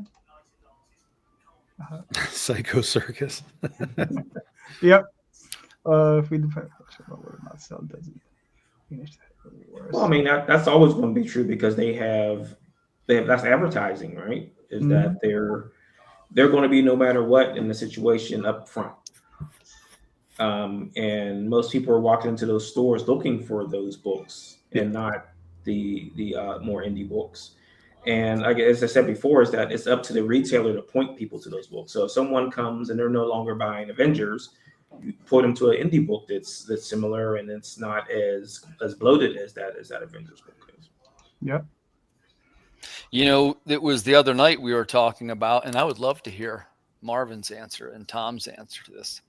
When we said if somebody was a modern reader, what would you show to them now to try and get them either interested in comics or at least to understand what it was? What would you show them? Who'd like to answer that one? Marvin, you want to go? Like a mainstream book? Well, the main thing is you want the person to kind of get interested in comics. Is that a fair answer, JD? That's what it was. You want to turn them on to comics. Yep. So what would you show them to kind of get them going? Like from a modern book, or more like from something from the past where you're trying to kind of catch them up? Well, I think it has to. You. Yeah, I think it has to just be you figure out who they are, right? Yeah. Hey, I watch. This is what I watch on TV. You can translate that to comics in an instant. I watch Buffy the Vampire Slayer. There's Buffy comics. I watch Firefly. There's Firefly comics. I watch Star Wars. There's Star Wars comics. It's the easiest crossover ever, but that doesn't necessarily mean that they're going to enjoy the art form. Yeah, I'm not. Yeah, that doesn't always work doing it that way. So that's the thing. Same thing. I know what Spider-Man is. Well, here's Spider-Man comics. Here's Superman comics. Here's whatever. The art form is sort of the problem, because I know people struggle with, well, where do I go next from panel to panel, or and so I would try and find stuff that's less hectic in the art itself. Avoid image comics, and I'm not necessarily modern image comics, but how they were crazy. There's a lot of dudes that do great work in comics, but it's not necessarily conducive to a new reader. So I would find stuff that is IP relevant to them, / ease of use when you open the page and you can understand left to right to the next row, left to right to the next row, and whatever. But there's an infinite number of ways to say, you like this. There are comics of this, whether it's a genre or a specific IP or whatever. Okay, so based on that, what would you recommend, Tom, to the average? You can pick somebody like me. You know me a little bit. What type of comic would you recommend? I mean, I think that Star Wars. If anyone is into Star Wars or sci-fi and stuff, Star Wars comics are really well done by Marvel. I have to give them credit. The art's really good. It's not like wildly confusing superhero stuff. It's within canon, so people that understand the movies will understand what's going on in the comics. So it's not like you watch the Avengers movie and then you read an Iron Man and it's just like polar opposite happenings. So again, I think it all depends on the person. But anyone who has sort of that realm, I would say, like, go into Star Wars, go into Buffy, anything, go into Power Rangers. If you're into the Power Rangers, there's Power Ranger comics. Godzilla exists, very easy to read. The Marvel Star, those Alien books are pretty good too. Yeah. So, Alien and Predator books. Yeah. So that's a good lead win. They're doing a really good job with those movie IP books. Really good job. Yeah, and they do. And why is that? Because they're putting their best talent on those books. Good answers. JD, do you got an answer there?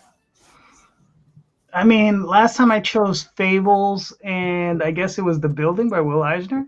But again, to Tom's point, which is the point I also made on Tim's show, was it depends on the person that you're offering and stuff too. Right. But if they were into, I don't know, horror or what is that? I think I would start maybe more along the horror vein, because sometimes that's easier to sell people. If it's like dark fantasy, action adventure stuff, I'd point them towards Hellboy and BPRD.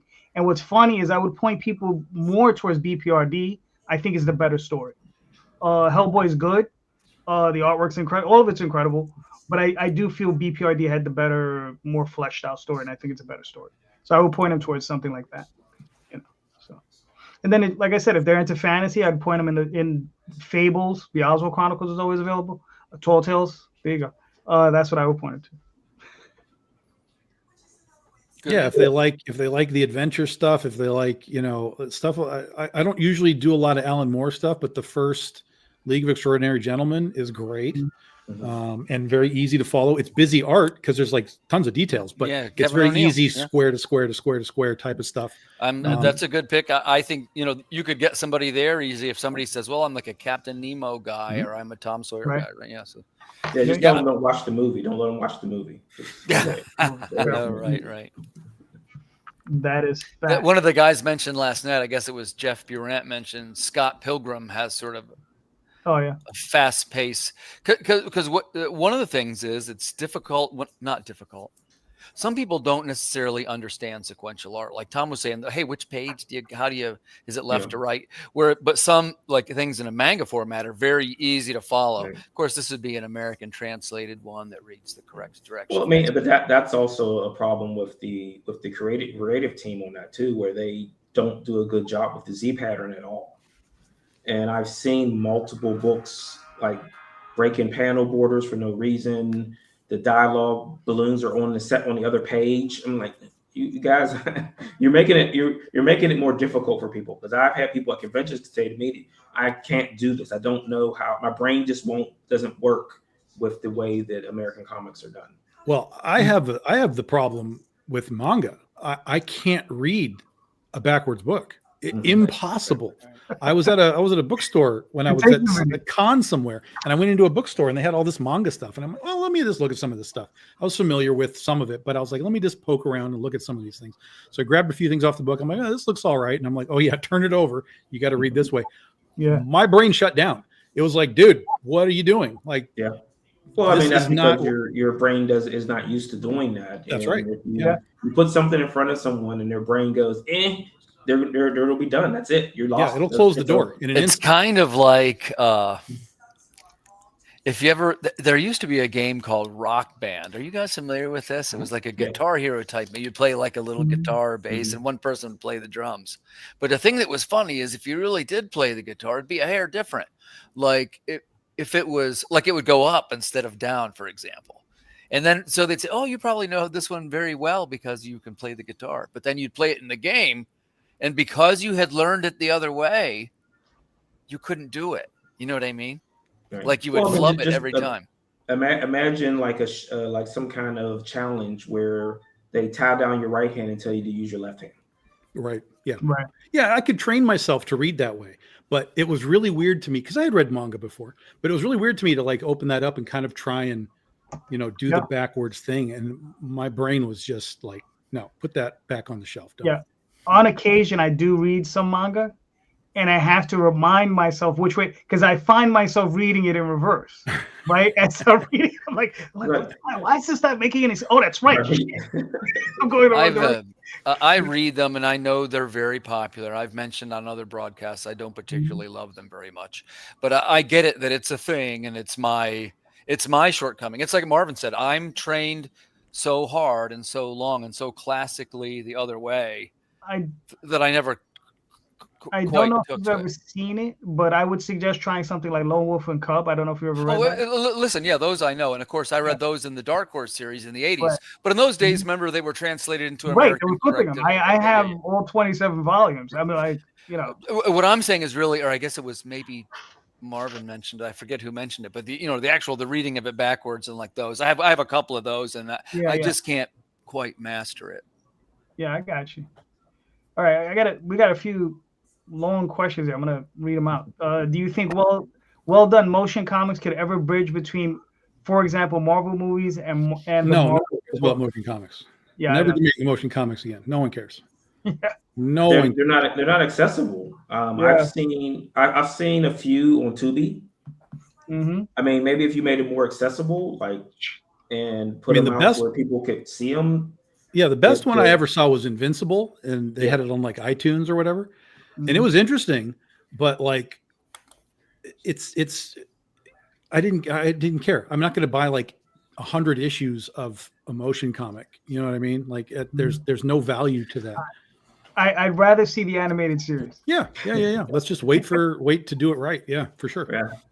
It's a little bit like the version, to me, this is one man's opinion. It's like the version of an audio book, sort of like maybe I have it wrong, correct me in the comments if I got this wrong, but it's maybe you didn't quite have the time to read the comic, but there is no animated version. So that's when you do the motion comic, right? Yeah, but the motion comic still has a visual. So it's not but like it's you just can, it's just like a page though, right? right. But it's not like you can drive your car with an audiobook. It's just talking. If you're driving your car and the motion comic is going, it's like, so you are right. But like the motion comic has more value because it's more mobile in that regard, in that sort of sense. I mean, people can just sit on the train and like watch it. 100%. You're right.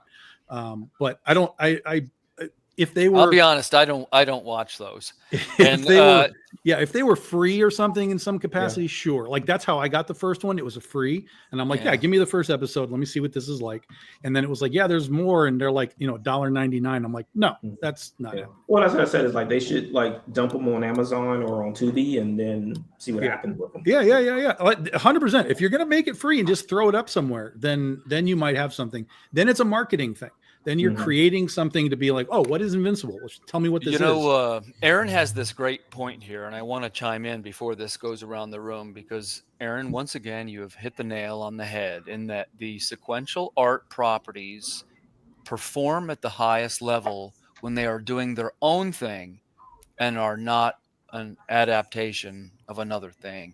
And here's what I mean by that. It rewinds to when I said not everybody understands sequential art and the moment frozen in time and the gutters and the deeper techniques that some of us in this room might use. But they do understand if they've seen something visual and it affects them emotionally, right? And that's how we can use the tools in the sequential art form that, for example, a movie or a song, they don't have the same tools. They've got a set of tools, but it's a different set, right? So again, it's the correct answer here with Aaron that it is not an adaptation of another thing, but its own thing.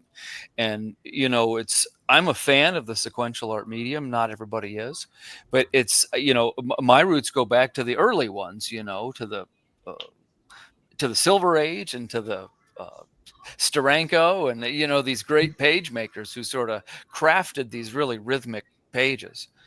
I guess as we go forward into the future, we're going to see a lot of blends, what Aaron and I talked about before, which are other things adapted into this comic medium, things like the motion comics these other fine panelists just mentioned. I didn't love the motion comics too much, but my sense is that the original format, the sequential art original format, will always survive somehow.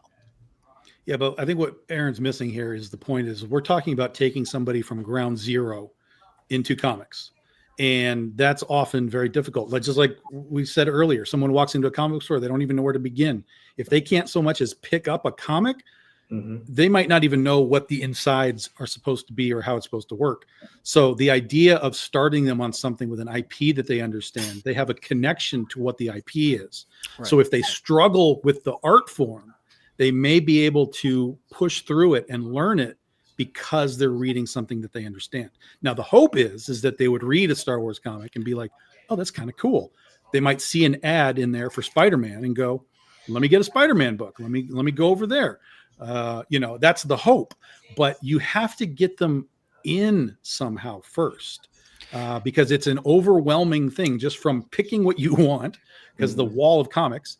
And then if you don't know the art form, people, like I just said with my manga, I could not read it backwards. Some people open up a book and they're like, dude, I do not understand how to move through this. But if they see pictures of Grogu in there, they might fight through the, I don't understand, but I want to see what happens to Grogu, and then they'll get through the book and get that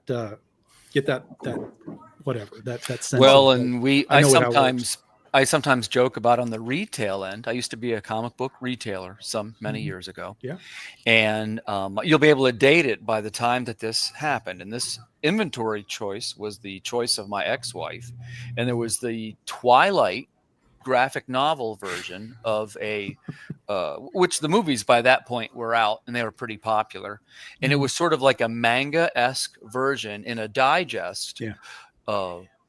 And it had sort of this like a detailed line art, but it was very manga flavored.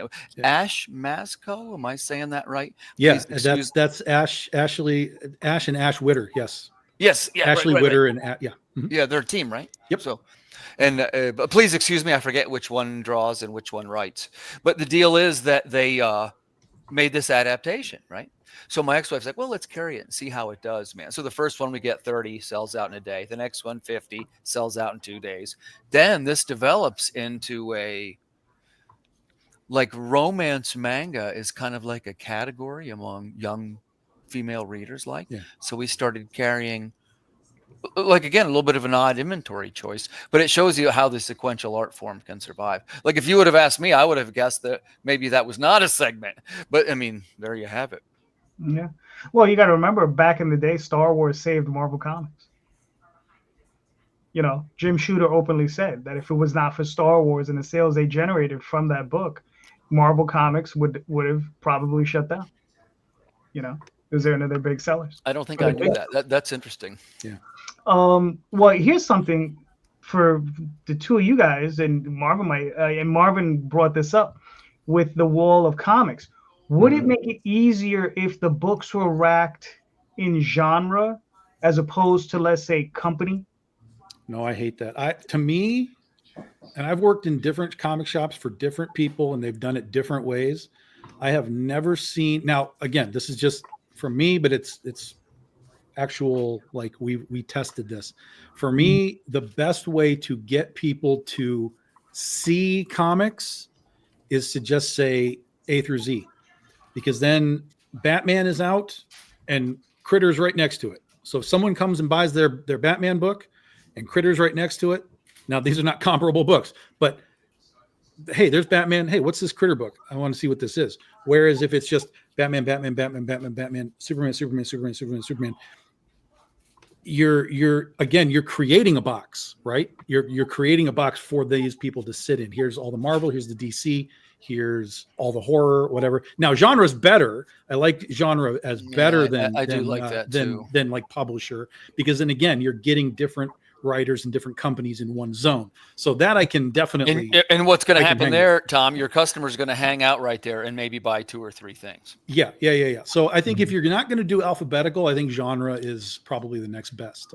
Yeah. Sure. And like you said, that a lot of people do it differently. Like some stores, they put the indie books up front and put the mainstream books in the back. So then you have to go past the indie books to get to the mainstream books. Yeah, sometimes that's true too. But see, for me, like I was at a comic book store where I one time, and this just happens to be a unique situation where we had a shit ton of room. And I told him one time, I was like, look, he was a very big indie guy and we had an indie audience anyway, but I was like, look, I want to take everything except for new issues, everything that is Marvel and DC, I want to take it off the floor.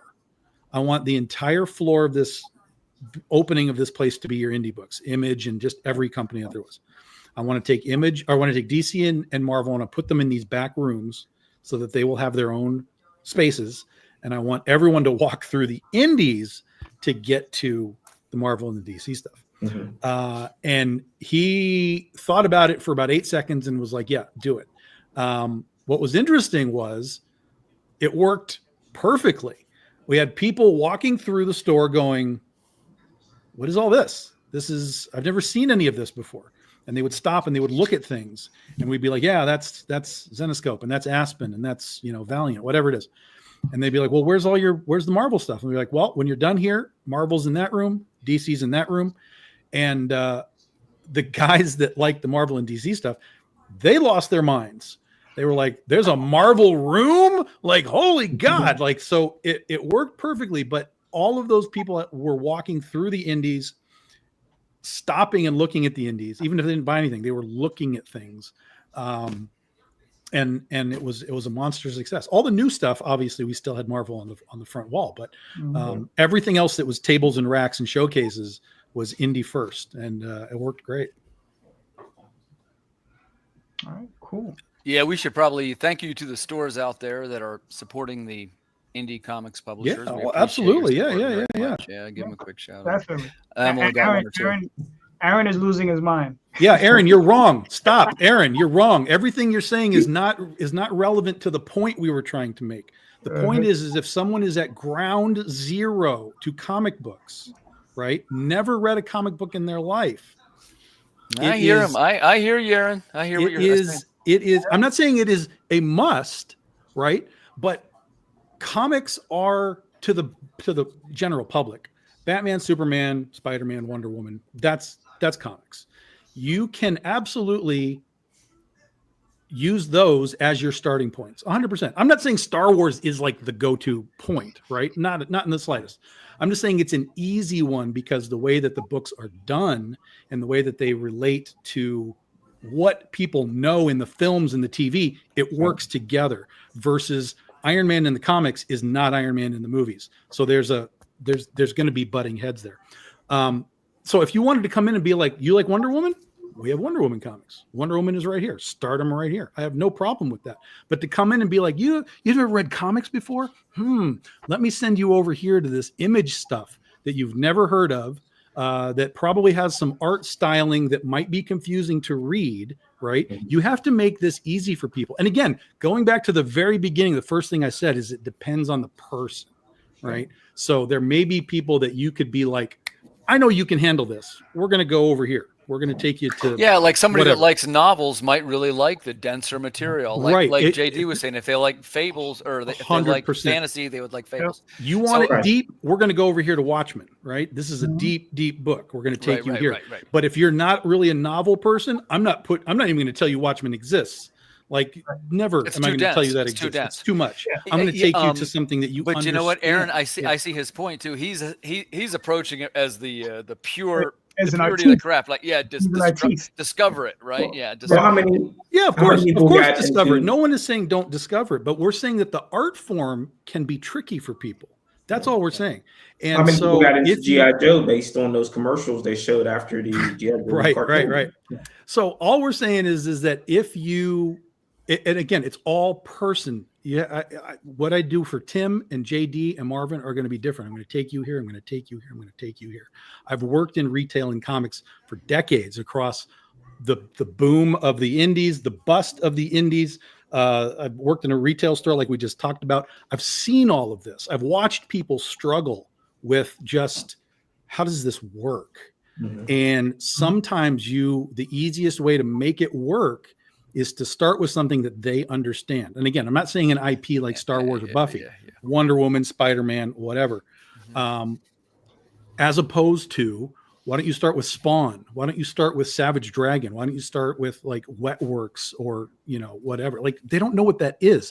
So if they open it up and they don't know what it is and they're struggling with the understanding of the art form, they're going to close it and they're going to walk away.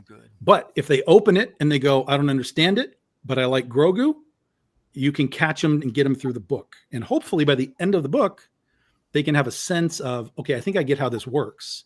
And at the end of this, it says to be continued. So let me go get issue 2, 4, 8, 12. Well, I think in this instance, it's put it into practice, right? So if you have one person that says it works this way, one person, but put it into practice. Go to a convention and try it, and like with each person, and then see what kind of information you get from that person, because you continuously get people. I don't read comics. I read comics. I read manga. I watch anime. You're not going to sell that person a book, no matter what it is. It doesn't matter, because they want to see something that they're familiar with. Like people get into manga from watching anime, or vice versa. True enough. Aaron, no need for apologies. Listen, it's not. He's not wrong. Right. Listen, there's a new. Let's ask this question because we're going to get a different. Opinions are important. I'd like to hear this if you don't mind, JD, because you're going to get a difference of opinions on this. Some people will say, because here's the thing. Look, I get what Aaron is saying. Yeah. Some people will say if you go to describe your book, you shouldn't say things like, well, it's a combination between Buffy and you shouldn't use cultural touch points. Like it should be its own thing. Hey, 2 bloodthirsty zombies solve crimes and drive around the country in a van, whatever your pitch is, right? You shouldn't use these touch points. I use the touch point, the elevator pitch. I know many people do. What do you guys think? The touch point, again, is going to be a case by case basis. Like, because if you were to say that, hey, it's 2 zombies driving around in a van doing something, and you can see that person going, what? Yeah. And then you can say it's sort of like Supernatural. Yeah, it's like leaving Las Vegas meets Supernatural. Yeah. And then they'll go, oh, okay. But Here's my thing. I think at a convention you have to do it. Yes, yes, 100%. But again, if you say that tagline at first and they're like, yo, all right, then you don't need it. You're in. You just keep talking about the book. But if they're confused, if they're not sold, that's where the touchstones are valuable to you. Right. Always start with what are you doing? I totally agree with that, 100%. But if that doesn't quite sink the hook, then tell them it's Supernatural. It's the grab. So you're sizing the person up when they're coming towards you. Person's got on a X-Men shirt. Person's got on a G.I. Joe shirt. You're automatically going to go, well, it's like that. Because I already know you like that thing. Hey, you know why Amazon's says if you like this, you might like this. Mm-hmm. They say that because it sells the most things. Yeah. Right. And again, to Daphne's point here, store, it's the candy and the magazines and the things in the checkout. And to Daphne's point here with the ElfQuest thing, no one recommended it to her. We're not talking about sending people to discover books. We all want people to discover books. The discussion that we had was if someone's at 0 and doesn't know what comics are, how do you get them into comics? Mm-hmm. And the easiest doorway to that is through something that they already have some understanding of, because they might not understand the art form itself. Once they're in, yes, we want all the discovery. We want them to roam and go free and find all of the things that, are awesome in comics. But if someone's at ground 0, it might take, it's variable to person. It might take a little extra to get them, really to sink in. Right. I mean, is it kind of the easy way is that you're at a restaurant and they ask you what you want to drink. You say Coke and they go, is Pepsi okay? They're not saying iced tea. Because Coke is like Pepsi. No, it isn't. but anyway, I like Chris's question. He says the comic shop in my town and probably a lot of shops straight up said they can't afford to order indie books because there's a no return policy through Diamond. That is a huge problem in my opinion. Now, but the thing is though, is it's a full return policy is a huge problem. Yeah. Okay. Like if it's 100 1-for-1, people just be losing their shirts, right? I mean, that's going to happen. You're going to have irresponsible retailers ordering 300-400 copies of some random book and returning all of them, right? Or returning 298 of them, right? Here's my oh no, but I mean, because I think if it was 50-50, you could return half, maybe half, and even then only after a quarter. So they probably have to hold on to it for 3 months and then be able to return half. I don't know if that would be fair, but what do you guys think of that type of thing? So Tim, I got my answer ready. I didn't want to interrupt you. I apologize there, but actually Tom and I talked about this. Part of getting your book into the comic book stores, part of the strategy is that you're getting noticed. It's going to be your loss leader. You're probably not going to make money on that deal. So the best thing to do is to make the personal relationship with the store owner and make it in a way so that he or she can't lose money on the deal. Mm-hmm. Well, and if you got some kind of variants or poster or something, give them that too. It's got to be a sweetheart of a deal for the store. And the way that you should look at it is not, hey, what do you make on selling the full thing? $200. You got to look at it saying, hey, I got my foot in one more place, and hopefully it builds and builds and builds. Okay. I think this is an opportunity for Jay to pop up those videos that we did with those retailers, because they pretty much told you what you need to do to get your books in their shops. True. Every single one of them told me. We asked the question and they told us, what do you need to do to get your book in that shop? And what was the answer? There you go. What was the answer? Primarily, most across the board is reaching out to them, not on a Wednesday. Or Tuesday. Or Tuesday. And, talking to them, not a long conversation, but at least making an introduction, getting an email, sending them a sample. And that was usually the best ways to get it. And that was pretty much it. I mean, Marvin, was there anything else beyond that? I mean, no, man, that's pretty much it. They're not shy about telling you how you can help yourself. Right. But at the end of the day is that you have to be your own marketing tool. Mm-hmm. you're not selling that book, you're selling yourself. Yeah. So I think really the theme of this episode has circled back around to, it seems to always come back to being personal branding. Sure. Yeah. All right, Aaron's Absolutely. back. No, hey, listen, I still agree with Aaron. Aaron's right, but he's not. What book would you recommend? Aaron, you're driving me crazy. Books are left to right. It's a line. You go to the next line. You go to the next line. You go to the next line. Comics are made differently. You got 4 boxes on this page, right? There's a blurb up here somewhere that attaches to another blurb over here. There's a blurb up here. There's a yellow square one that's like a caption that's not a blurb. You go over here. Some of the art is very confusing if you're not really into comics. It's not just square to square to square to square. It's square to rectangle to square to circle to slanted to weird kinds of shit. It gets really bizarre sometimes. Try and read a Sam Keith comic, for God's sakes. But when you're talking about, again, Ground Zero, and Daphne just talked about, she was at Ground Zero and she found ElfQuest. What a great pick, by the way. Yeah, it's a great pick. But I feel like Daphne, I would be curious as how you got to the comic book, Daphne. Like, what's your comic book story? For me, I didn't know what a comic book was either. I found Godzilla. I was like, cool. Yeah. There's a Godzilla comic book? Like, what is this? I don't even know what a comic is, but there's Godzilla. I was hooked instantly because I didn't know what I was doing. I bought an issue number 16 in the middle of the run, and I was like, I love Godzilla. I'm going to figure this fucking thing out. It's as simple as that. So again, it is a person by was person. Was this 70s Godzilla, Tom? The 70s Godzilla, yeah. Oh, Marvel 70s, yeah. Yeah. So it's person by person. Some people will open the book and get it. They will be fine.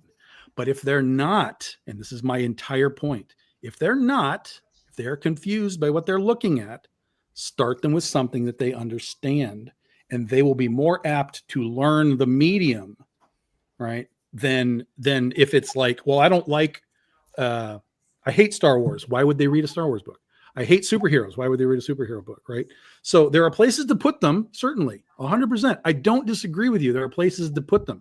But if they're struggling from ground zero, which is what I have said through this entire show, you can help that by giving them something that they understand. Wonder Woman, Superman, Star Wars, whatever. Yeah, you're both a little right. You're both right in this. Yeah, no, I agree. He's not. I'm not saying that he's wrong. I'm saying that he's at a different level of the conversation. I'm very specifically coming at a ground zero level, and also, I mean, we have literacy problems in this country. I mean, just from reading books. Yeah, literacy problems from reading books is an all-time low. So to translate that then to a comic book, which is not just lines anymore, it's figuring out like, where do I go? You're adding layers of things to the reading experience that people aren't ready for. Again, in some cases, right? Yeah. I'm not saying across the board. So the ease of use is, you've never read comics? What do you like?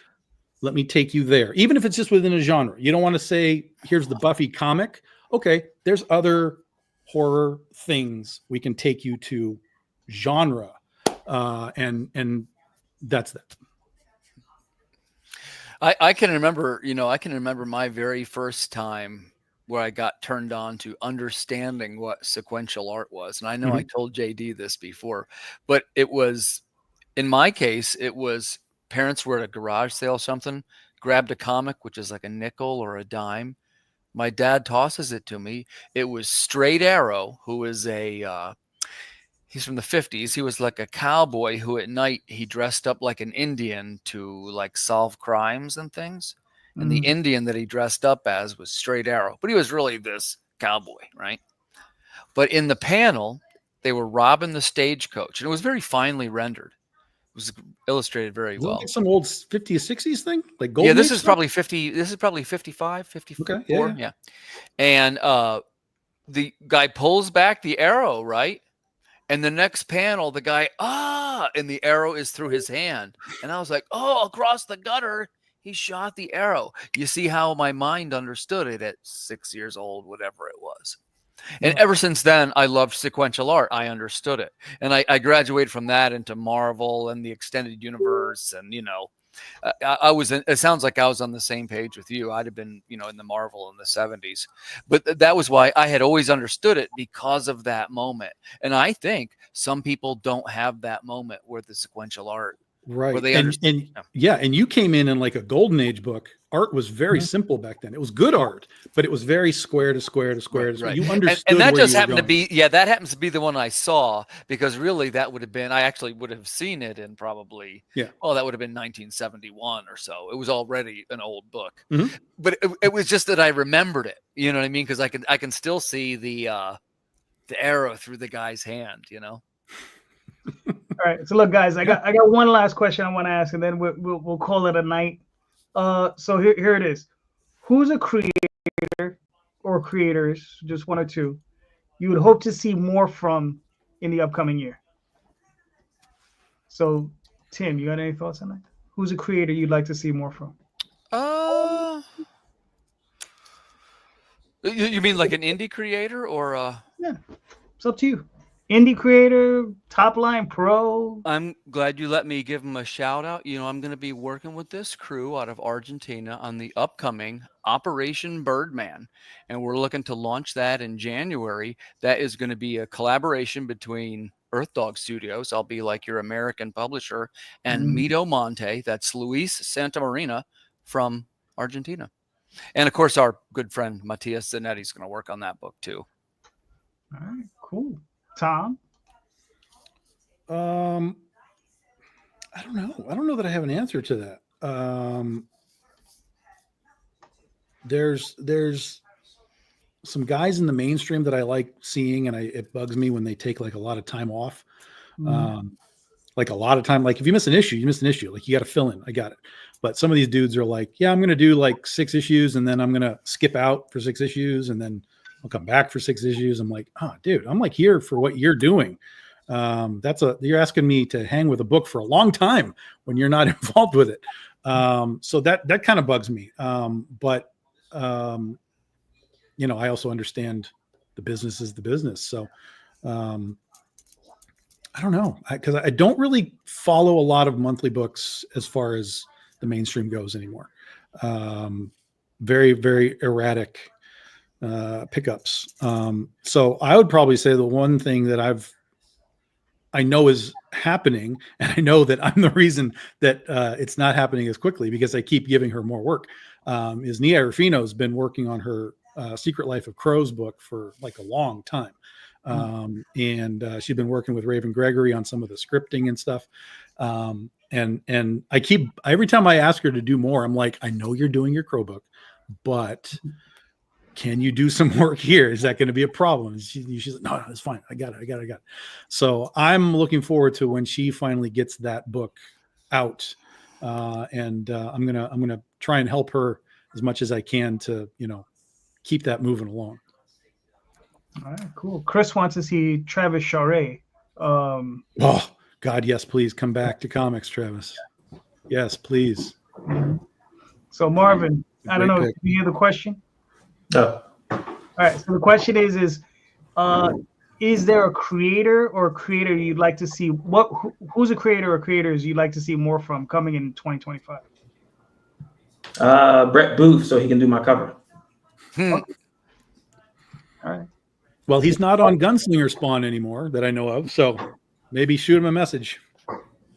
Well, no, I'm on his list, and I think I'm like at the end of the list. Nice. That's great. Marvin 99. So coming 2027 or so. Damn, that's awesome. Yeah. 2 creators for me. It's funny, Tom mentioned one of them, Sam Keith.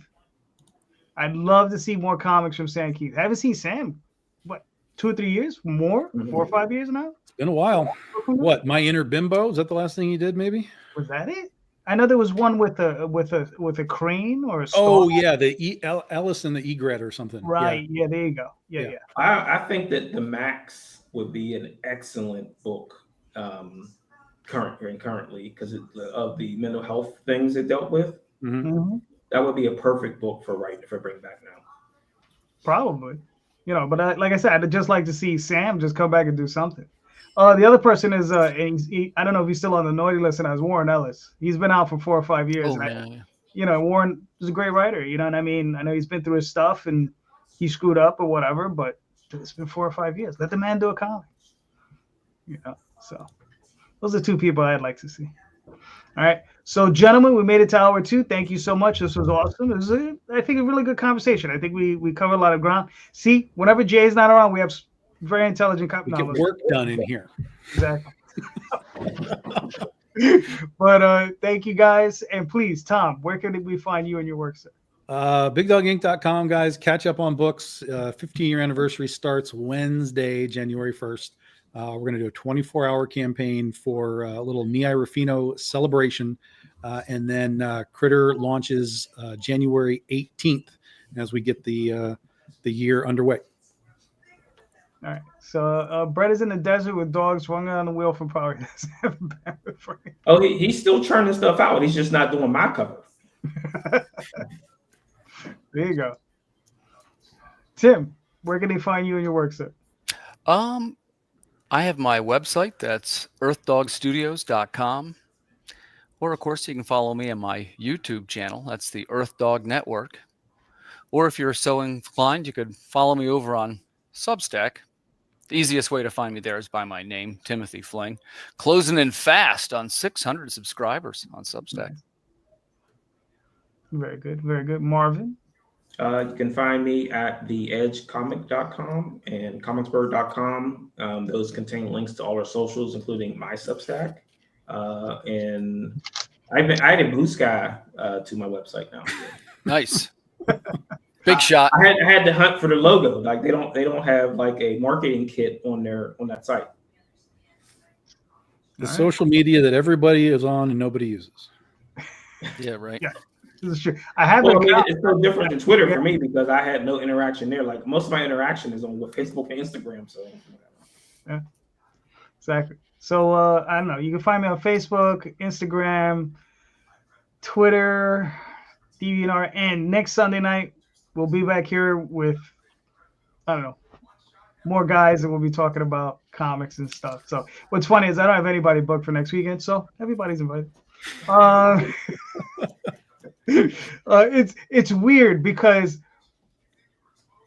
during I guess because it's the holiday season, nobody's getting in touch with me because I guess I'm the only one running. It's crazy enough to run a campaign. So, but when it's campaign season, everybody's like, and I'm like, okay, but it is what it is. So thank you so much, everybody, for joining us. And please check out the show notes. In those notes are all the links to these creators that are here. Click on those links. Go buy those books. These creators deserve your support. They're fantastic books. And just remember, read more indie comics, especially ours. Have a good night. Thank you.